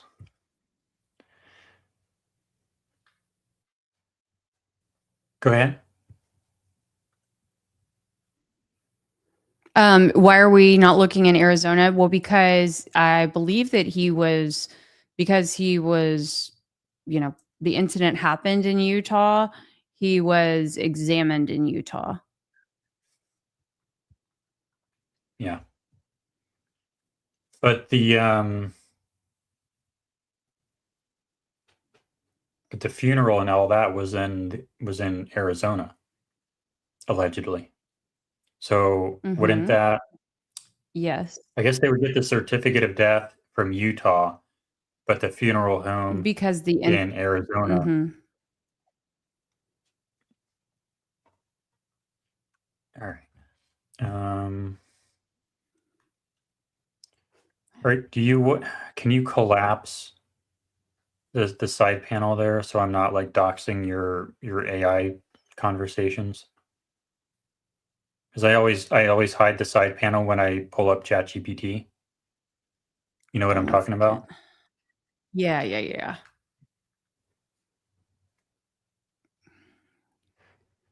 Let's see here.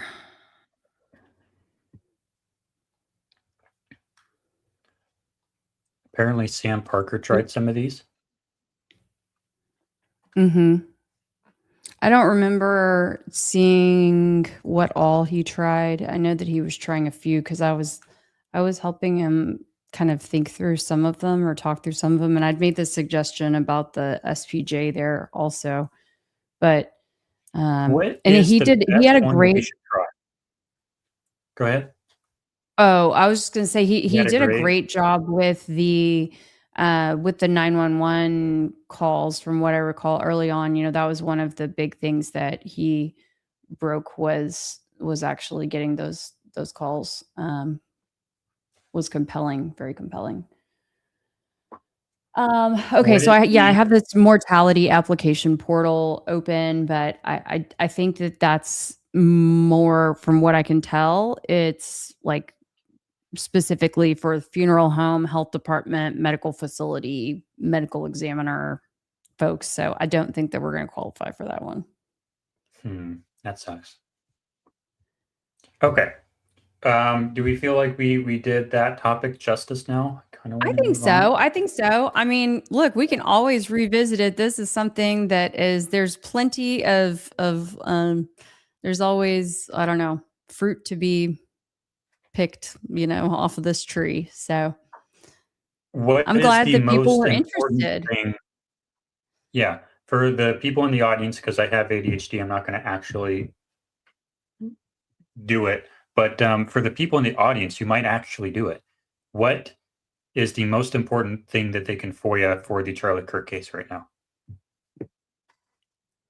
Depends on what aspect they are most interested in. I mean, are they interested in getting information about what the school did? Are they interested in getting information about what kind of licenses certain people held? Do they want to, would they like to get records on the details regarding the paving over of the alleged crime scene? Can we get records? Can we get records from a military base? You can request, yeah.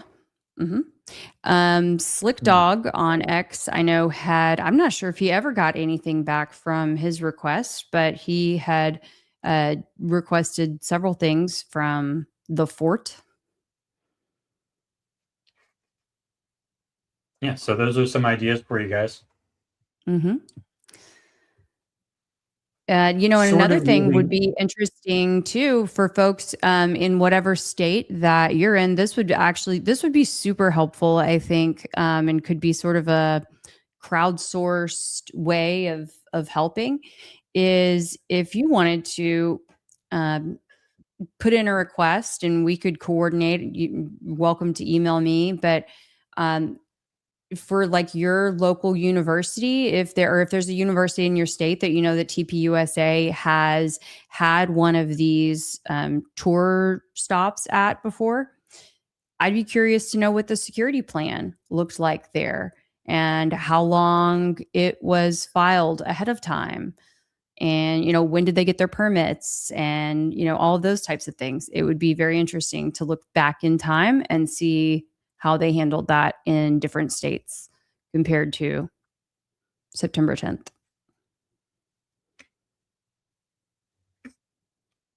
What are you giggling about?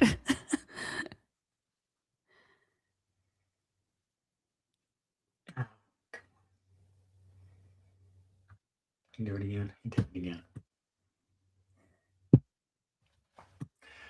Sorry, what's going on? I just saw you giggling, so I wasn't quite sure what you were laughing about. Illuminati, were you saying that you checked in at a different university to see about security plans? I'm curious if you did or if you had checked in on something else. If you're willing to share, by all means, love to know. All right, sort of moving on, or same topic, but moving on to more general questions about your experience as a real investigative journalist, not a YouTube investigative journalist. What separates a real investigative journalist from a YouTuber pretending to be? Gosh, I mean, look, I don't want to knock on, this is not a knock on anybody, right? But I think that there's what qualifications, what schooling, what training do you have that so would allow you to call yourself that? I mean, I did what I would say continuing education every year, even though, so I didn't go to a fancy journalism school. I had an English degree from Texas Lutheran University. And so, but I did intern at a TV station in San Antonio and at Fox News in DC for several years. And what is that intern? Sorry. What was that? Go ahead. Oh, okay. Yeah. So I had some, on the job experience, but when it comes to continuing education, I got very involved in investigative reporters and editors. It's a professional organization that has a conference every year that is just like chock full of training. And it's like 3.5 days of intensive training every single June. And I may even actually go back this year. So I spoke at those conferences, like, gosh, I don't know, 8+ years. What kind of training? So everything from say FOIA training to how to conduct an undercover investigation. You would learn about proper, laws and ethics, especially when it comes to say if you were running an undercover investigation, what's like appropriate use of undercover scenarios, sourcing. You learn maybe say tips and tricks for different beats. So if you were on the education beat versus the environmental beat or cops and courts beat, topic. Okay. So if you were focused, say, on investigating schools, and so you would maybe do some of the courses on investigating school districts, even maybe sports programs within colleges, within high schools, curriculum, at private schools versus public schools, like money that how like grants may be misused, how teachers may not be reporting crimes against students because it doesn't look good on the school I mean, you learn like all kinds of not just story ideas, but how to properly investigate. You learn about what to do if, you do find yourself in the midst of a lawsuit, and how to try to bulletproof your investigation ahead of time. So you are setting yourself up to be protected as best as possible. What did the internship entail? I mean, I was. Was it training in how to investigate? Yes, I was basically just part of the team, really. You maybe start out just logging tape, like transcribing interviews and things. I see someone asking about if I'm a boomer. I'm 41. So I'm not a boomer. I don't think that makes me a boomer. But anyway, so I was really I was a part of the team. I was conducting full-blown investigations. In fact, one of my big stories that I was very proud of, the kid ended up getting, I say kid, I mean, this guy ended up getting arrested by the feds and charged with, he was making fake IDs that it turns out ended up being sold to Russian terrorists. So, and that was like a story that I did all on my own. Oh gosh, let's see. What are you giggling about? What happened? You're making too many comments. What Anyway, happened? Okay. Okay. No. All right. So that's a lot of training each year on how to. A lot of training that people on YouTube don't have. What is? Sorry, I'm tired. Another So topic it's is, a lot of focus. It's a lot of focus on not just on the training. There's an expectation of getting your facts straight. There's a level of accountability every single day. You're as good as your last story, and your reputation is gold. It's not just fast and loose. what principles guide an investigative journalist? Is that too deep a question? It's a deep question. I think it might be different for others. I mean, for me, it's a burning desire to get to the truth and to help right some wrongs. I skew a little bit more on the side of I don't want to say activist investigative journalist, but proactive, because I like to empower people. I always wanted solutions oriented. How about that? Solutions oriented. I I mean, give always you an wanted example.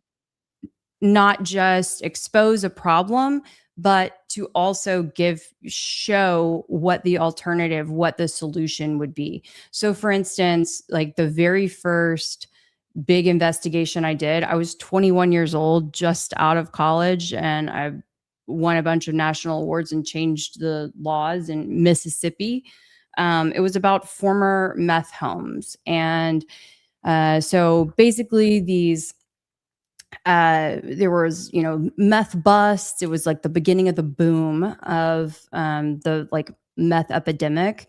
And people didn't realize that after the drug bust, the cops haul out the chemicals, but these homes were left still coated in very, very dangerous chemicals. And so people unknowingly were moving into these homes months, even years later. And then they were having these reactions as they were developing asthma, skin issues, headaches, all kinds of stuff. And Did you just tell they me had about no that? idea why. What's that? You just told me that, didn't you? That's I think really so. familiar for some reason. Yeah, I think I might have just shared that with you. So, in addition to going and knocking on these people's doors and telling them, "Hey, did you know that this used to be a meth lab?" And they had no idea, right? Once I had done that initial story, I already knew in my mind that I didn't just want to leave these people with like this devastating fact that they were living in a place that was really, really harmful to them. But I wanted to try to do something about it as well. And so, I found, but the state didn't have a system at that time to, protect them, help them, educate them about what their options were. So anyway, I found And that companies doesn't come up that in a home inspection. That no, doesn't come up in a home inspection. not at the Like, time, but now many states have enacted laws that do require it to be on a home disclosure form as a because result like of the story. if I'm the maintenance guy for that house, or if I'm like inspecting it not as a licensed home inspector, but because one of my real estate investors wants to buy a house and they asked me to take a look at it. I'm not going to be able to walk into that house and immediately know that it was a meth lab. No, you Nothing I wouldn't. can do to protect them. I don't think, Right. right? Yeah, exactly. So, yeah, so I found companies that were able to professionally clean the meth homes and eradicate the harmful chemicals that had, otherwise been left behind in the air ducts and, in the paint everywhere. What symptoms do people have? I'm curious because if I have like I've had some pretty weird cases where I have people with some health symptoms in a house and they're blaming the HVAC or they're blaming mildew, mold. What kind of symptoms do people have from that? This is kind of off Mhm. topic, but I'm Yeah. So headaches, respiratory problems like asthma, um, random skin rashes. There were, a variety of different things that popped up over time. just not very specific, and it sounds like some of the stuff I've come across. That'll have to be added to my list of things to research next time I get Mhm. one of those calls. Thank you. Well, there's But on definitely some specific tests that you can do, swabs that you can do to test the vents to see if meth is detected. so my question was principles. Let me give you an example. When I need to turn these comments off. I can't focus. When I'm working as an apartment maintenance technician and I'm going into a rental house, my principle that guides me is this is someone's okay.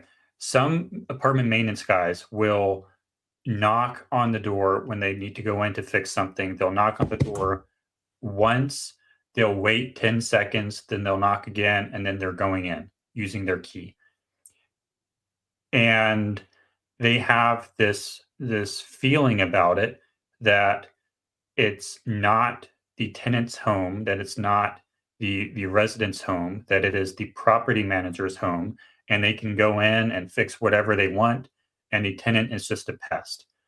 But that's not the principle I go by. The principle I go by is this is the tenant's private home. I am their guest as long as it's not an emergency. And I need to respect their privacy. I need to respect their right to privacy. First and foremost, I want them to feel like they have control over the work I do in their home. And when I walk in there and I ask them, hey, what's going on? Super open ended question. I want them to feel like they have control over the work that's done inside their home as if they were the homeowner and not just a tenant. So the way I manifest that is by I have a very specific procedure that I follow every time, no matter who I'm working for. I go up to the door, I knock loudly, then I take 3 big steps back so that I'm not an imposing force on their front door, so that they don't feel threatened. And then I have this whole procedure to make them not feel threatened, and to make sure that they have control over the situation. So that's one of the principles that guides my work as an apartment maintenance technician, making sure that the renter or the tenant feels like the privacy in their home is respected. What's maybe a similar principle in journalism that might be sort of parallel to that? Well, I think when someone trusts you to tell their story, that is an immense responsibility. And it's something that I took and something that I continue to take very, very seriously. It's not something that is just a flash in the pan to me. It's not something because I have, since I've left the TV news business, I've been on the flip side, and I have, been part of other people's stories. I've been interviewed by reporters. And so now I realize that level of vulnerability that you really feel, not just in that moment of being interviewed, but once they like walk out of the door with, your words on tape and are going to edit it and preparing to put it on. I mean, that is a very vulnerable spot, because you've literally just given your story to someone else to let them tell as they wish. And so anyway, that's just it's something that I take and hold very sacred, and that I take very seriously.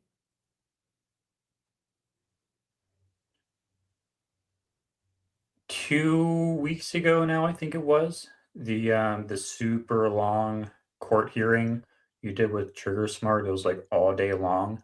One of Yeah. the questions I wanted to ask you, and I think I did, but I don't think it ever came up.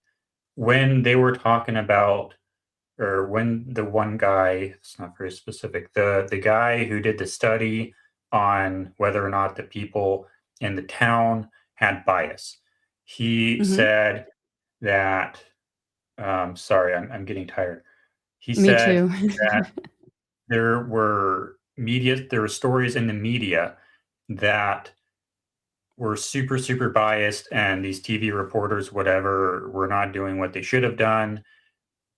What I wanted to ask was, what kind of ethics rules are those reporters supposed to follow? Like what are the rules? What's the right way to report on Tyler Robinson? Is Mm. that something I can ask? Yeah, I mean, that's a deep question as well. I think that um, I, I'll say this. I've been quite disappointed with even the national media. I think about even the way that Megyn Kelly, for example, has thrown around Tyler Robinson's name, early on. But I mean, she's the first one who comes to mind for me, but a lot of folks, when they talk about him, they don't say allegedly, they don't say accused, they just say it as though it's already been, he's already been convicted. And it's like, hold on a second, the guy hadn't even had a chance to enter a plea. And so that really bothers me a lot. So I do think that there's a large amount of responsibility that has been overlooked or shirked in this case. And I just have to wonder if it's not intentional, because this sort of edict of following a predetermined narrative has been placed on folks. And so, yeah, I think that guy was also referring to the comments made by like President Trump and things, Trump was calling for the death penalty right away. And, I mean, everyone was saying, Tyler did it, Tyler did it, Tyler did it. And it's like, what? We hadn't seen one stitch of evidence. Yeah. So the principle there would be like innocent until proven guilty, Mhm. which I just wrote a Twitter post about that last night, but that's a separate issue because well, an investigative reporter investigating a specific case, you would do that in private. Like if you suspect one person of being a criminal, you would withhold that until you have the full story. But in this case, where you're just reporting on a Tyler Robinson, then you should do innocent until proven guilty because you're just reporting on a criminal trial, I think. Mhm. Yeah, and I did want to mention because I have seen a few people bring up this topic about gag orders being violated, especially TPUSA witness Blake Neff. Well, so here's the thing about the gag orders is that it really only applies to it. The onus is on the lawyers, first of all, for them to not be in the press speaking about the case. And then as sort of secondarily, and I'm not an attorney, I'm not a lawyer, so I'm conveying this to you guys, but I mean I've read this stuff enough that I have a decent understanding of it. That the first layer is on the lawyers on both sides. The second layer then is on those lawyers to tell who they believe would be their key witnesses who will definitely be testifying that you are not to speak out about the case and you will be under this gag order because I intend for you to be a witness in the case. So zip it. Yeah. What tool did you use the most often as an investigative journalist? It's like a tool that like most people could use if only they knew about it. Something like FOIA. How about the phone? Yeah.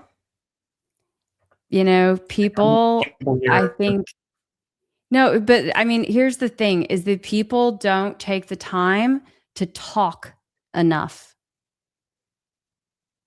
And I think it's even more than, you know, what it was 10 years ago, right? People are just, they would much rather just make a predetermined decision in their mind and say, okay, well, this is what it is. And I'm just going to do a couple of searches and decide that this is how it is instead of talking, reaching out, you know, getting perspective. Yeah. So I think getting perspective. Yeah. But that's Like not really what forming a you were looking for. conclusion You about wanted like a good, you know, website or tool or something, I guess. No, that's exactly what I was looking for because that's something Okay. everyone has and it's not just Yeah. some dumb website that I'm gonna forget. Yeah. It's wise. Like if you want to make a conclusion about somebody, particularly a bad one, what if it's because of a misunderstanding? What if you're Mhm. going to accuse this person of this horrible thing where the whole time you could have just called him and asked him, why did you do this? Why did you do that?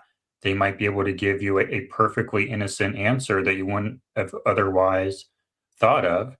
And now you realized that it was all just a big mistake. All you had to do was pick up the phone and call them. Right. But like the deeper we get into social media and all these things and YouTube and all this stuff, the more likely we are to form certain opinions without actually talking to people. Mm-hmm. Yeah. I mean, please, folks, do not just rely on what AI says, you know, because use that as one tool in your toolbox, but please do not just think that it is the end all be all. Okay, so this is interesting. Let me see if my brain can get up to speed to communicate this properly. I like to fix things. I'm a mechanic. I'm a technician. I see something broken. I want to fix it, and I get a lot of confidence by fixing things. If there's something that's broken in a room, I walk in, I see it, I'm like, oh yeah, I can fix that, no problem. Because I have a very long history of being able to fix things and get things done. And I walk into it and it's in one condition. I do something and then I walk out and it's in a much, much better condition over and over and over and over and over again over the years. So I know that I know how to fix things and I know that I can make that kind of positive change. Your story is similar. It's not fixing tangible things, but it's things like changing laws. You look at a dumb law and you have a long history of being able to make them less dumb. So laws to you aren't these things written in stone that you can't do anything about. No, there's things you can change. Mhm. How do you start thinking like someone who can actually change laws? No, that's so true. I don't look at a law as a roadblock. I look at it as something that can be tweaked, adjusted, modified. And I think laws are meant some people say laws are meant to be broken. I mean, or rules are meant to be broken. I mean, laws are meant to be modified, right? And so I think that is the approach that I've taken. It's just a Yeah, proactive way of because looking at life. on Jesse was saying when we were on Jesse on Fire, I think last week, Jesse said, like, we're probably never going to solve this case. It's always going to be open ended. We're never really going to know for sure. And I'm like, no, we're going to find this out. We're going to Yeah. solve it. It's going to be solved. We can definitely do this. This is a problem we can solve. No big deal. It's probably going to take a lot of work, a lot of time, but no, we can totally solve this problem. How do you get from just a normal mere mortal who has no idea how on earth to change a law, like what's the first step in actually doing it? Understanding what the law is, understanding what the problem is, and how many people it affects, what the sort of the gravity of the situation is, and reaching out to your local state representative or city council person, just depending on what the situation is. I mean, you could start with something that's a city ordinance, or your HOA, or your school board maybe, has a policy. I mean, they're all, or at work, there's a policy that's stupid that drives you nuts, and it's something that you can change. You can affect change. You can start small and look at those things as like little wins. And there's no reason why you can't be the person who affects change all the way to the state level and to the national level too. So it starts with just picking up the phone and calling your representative. Mm-hmm. Yeah. I mean, because here's the thing is everyone wants to be, I think a core value of most people is you want to win and you want to be a champion. And if there's something that you have identified that's broken and you come up with a potential solution, and you're bringing it to a lawmaker, then you're kind of like giving them an opportunity to do something good. Probably helps to know the right people, right? It does, but you don't necessarily have to be in the know. You just have to be passionate. And I see Reginators saying, well, what if they don't return my calls? I mean, you send emails, you go show up. They do a lot of them will do like town hall kind of things, or you talk to their competitor. It's election season for a lot of folks. You talk to a competitor, who's running against them. What's the most important law you changed that we wouldn't know about? Probably the one that I talked about earlier with the essay. That we wouldn't know about? Yeah. That's one that, well, I mean, let's see. 'Cause I've seen your That's, video on that. I was wondering about other ones that I yeah. wouldn't know about. Oh, the one, okay, here, I mean, there's a fun one that I'm gonna say fun. Not to make that like less important. I've seen, No, I just listened to your video on that like a week ago. That's yeah. why I was wondering about a new one. Okay, so in Mississippi, it used to, I guess, be allowed to sell a baby, but I did change the law against selling babies in Mississippi. Yeah, so it basically what happened was there was a woman who had literally like tried to sell her baby, and once she ended up getting arrested, I know it's crazy, but it's true. And they realized that they could not actually charge her with that crime. They ended up only being able to charge her with like child abuse. And they realized that they didn't have something stronger on the books. And so it gave me an opportunity to push for that law. And so I reached out to, to a lawmaker. His name was Doug Davis. And, yep. And he That was would have in been a Hernando, pretty Mississippi. easy, that should have been an easy subject line in the email, right? It was easy. That was a win, an easy win. That's where you can start off with something that's like painfully obvious that is obviously broken. That's your subject line. Yeah. Have a super chat from Mountain Star Studio. They're talking about newspaper clippings and obituaries are good tools. Yes. Yeah. Thank you for sharing that. Yes, absolutely. And it is kind of fun too, like a little walk down memory lane to, go to. A lot of the stuff now you can find online, but going to your local library is pretty cool too. And being able to look at things on the microfilm, the microfiche, and look at the really old stuff.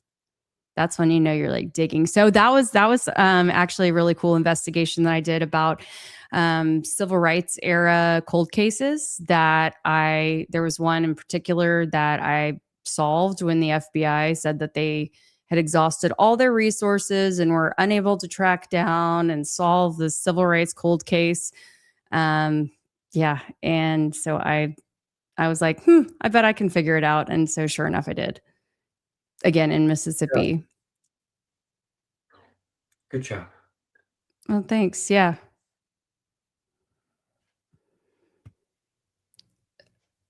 Rosie's suspicions. Oh, wait, yeah, I didn't see that, but yeah. Something about that? Erica Kirk. No, Erica Kirk bought the last two purchasable babies in Mississippi. All right, that was my last question there. Let's go through the starred ones here. Can't believe Candace seems to trust Mikey. Yeah, that whole thing is crazy. I don't know why any of those people trust any of those people. It's all just drama. Any thoughts on that? Oh, yeah. So I think that's crazy.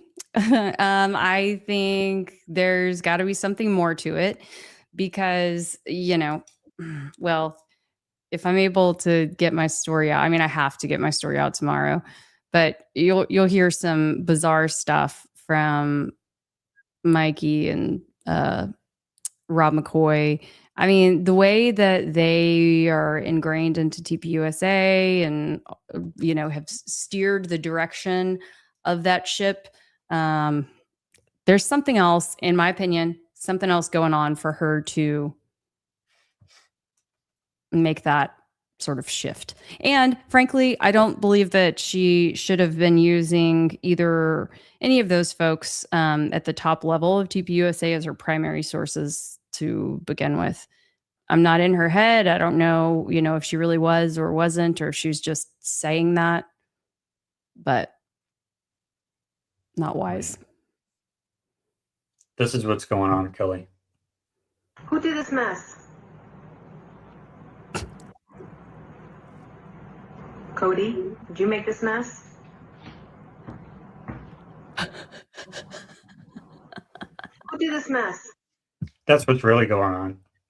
Yeah. Oh my I gosh. don't think you would get a good grip on that. You would get a good grip on something like this, but not on a big hand. It's not going to fit. That's what she said. All right. Shooting the cross to puncture the neck blood pouch is a very weak part of your theory. That's not. There's multiple versions of that. I haven't quite figured that out yet, but we're getting there. Can we prove that Hunter? You know what? I should take that more seriously. Yeah, I've said that from the beginning. I don't know that the cross is actually in a place to reliably actually cut the prosthetic. That's why I've been talking about blowing out a plug using. So this is the pin. This goes up. This goes to the pendant gun, and then this one goes to the hose. That's the necklace that flies out. That is a pressurized tube, I believe, and that's blowing out a plug, I think, in the prosthetic, perhaps. But it could also be a pop-up device. But the reason for the shirt behavior would be to hide this area while whatever happens, happens. So that is valid criticism that I should not dismiss. And I'm not dismissing it. I'm working on it every day. But thank you. Was Hunter Kozak banned from the events? Oh, yeah. He's totally a mole. And that's not how you spell Kelly. But, and it doesn't make sense to me that, that the security did not, they should have immediately identified that, hey, this is a guy who's on our list, who's already been, banned before. I mean, that's one of the many reasons why I certainly feel like this whole thing was staged, crafted, choreographed, all the things. I mean, they pick who gets to ask what questions. There's just literally no excuse. I mean, I think Charlie knew who Hunter was. In my opinion, I think Charlie knew who Hunter was. I think they all did. And you have the stories coming out now about how it's all staged, it's all scripted. The people who are allowed to go ask questions are pre-selected. So how did, not the leader of the opposition group, but the second to the leader of the opposition group, he only gets there if they want him there. And I think he's a mole, in my opinion. Mm-hmm. Meaning he actually works for TPUSA. I think, I can't assert that with confidence, but that's what it seems like to me. So now we're to believe the government is going to come clean over UFO aliens and not double down on their deceit. Probably a mixture of both, like Kelly said.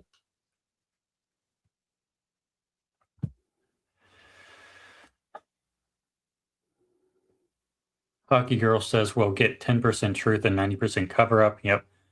Maybe even covering up stuff in their own way. Hadron Collider. I think we already did that one. Yeah, I think so too. Phenomenons or NASA workings. Perfect. We have another squibber. Welcome to the crew. You're in good company.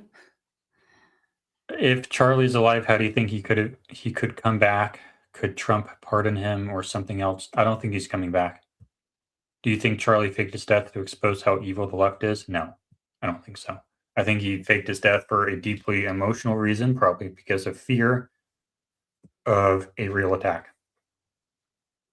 I think that remains the strongest hypothesis. Would you agree, Kelly? Yes, I would. And we won't ever see Charlie again as if he walks in the United States again, he's not walking as Charlie Kirk, that's for sure. That was a massive operation that you don't just undo for no reason. Mm-hmm.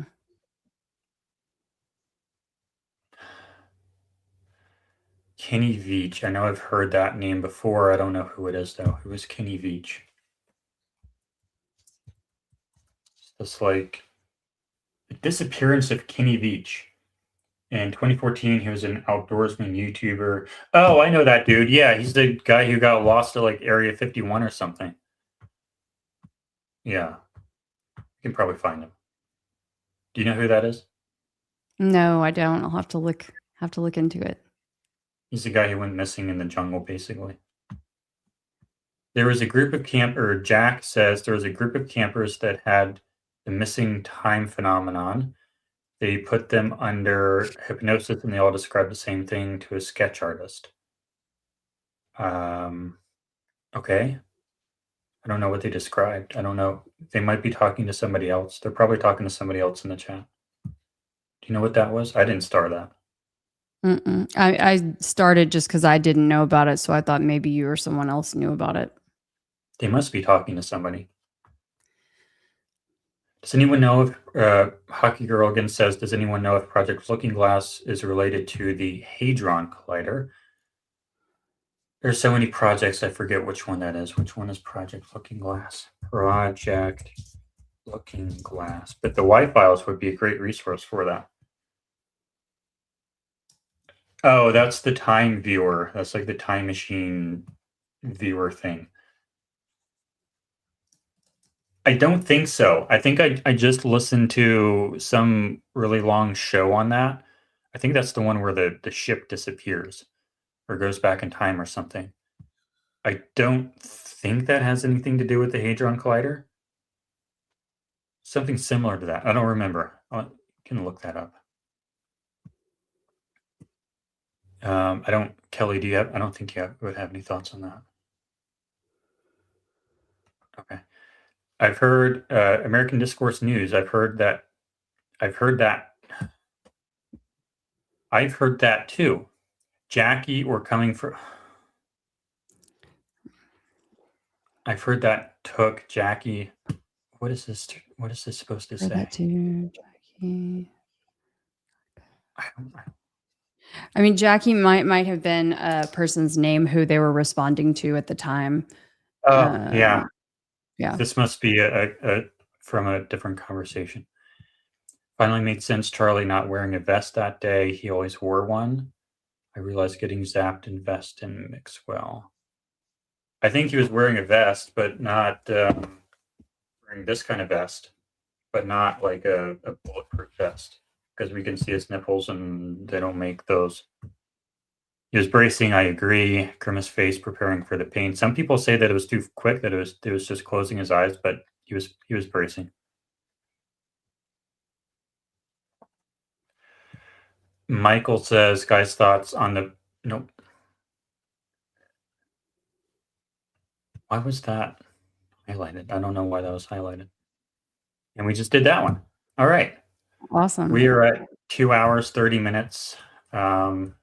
Any closing thoughts, Kelly?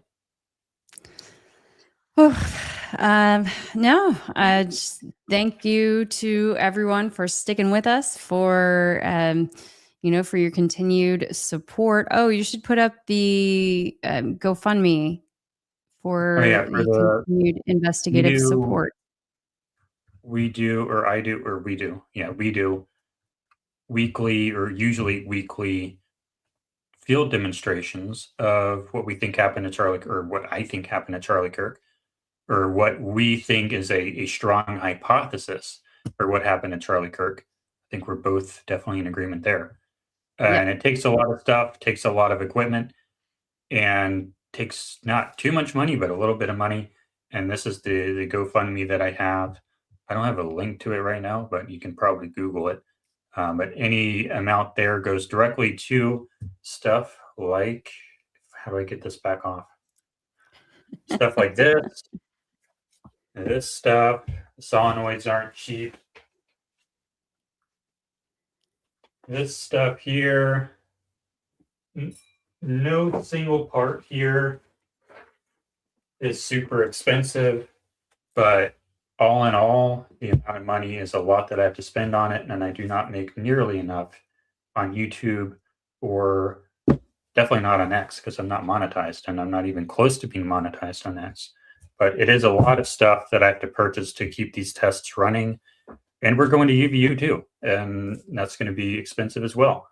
So yeah, should maybe make one for that. Probably not, but anyway, yeah. Any dollars that go there go directly to this stuff.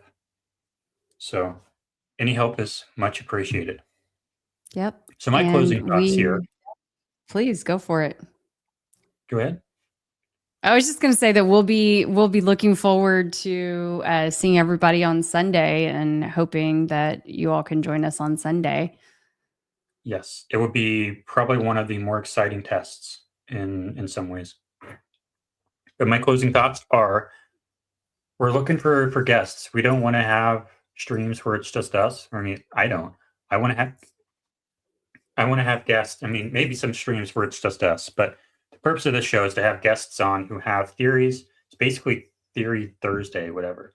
So we want to have guests on who have strong theories they can present on what happened to Charlie Kirk, what the deal is with Artemis, what the deal is with the moon landings, what the deal is with aliens, UFOs. That's the people who I want to talk to, who can come on and present and defend a theory, an alternative reality theory.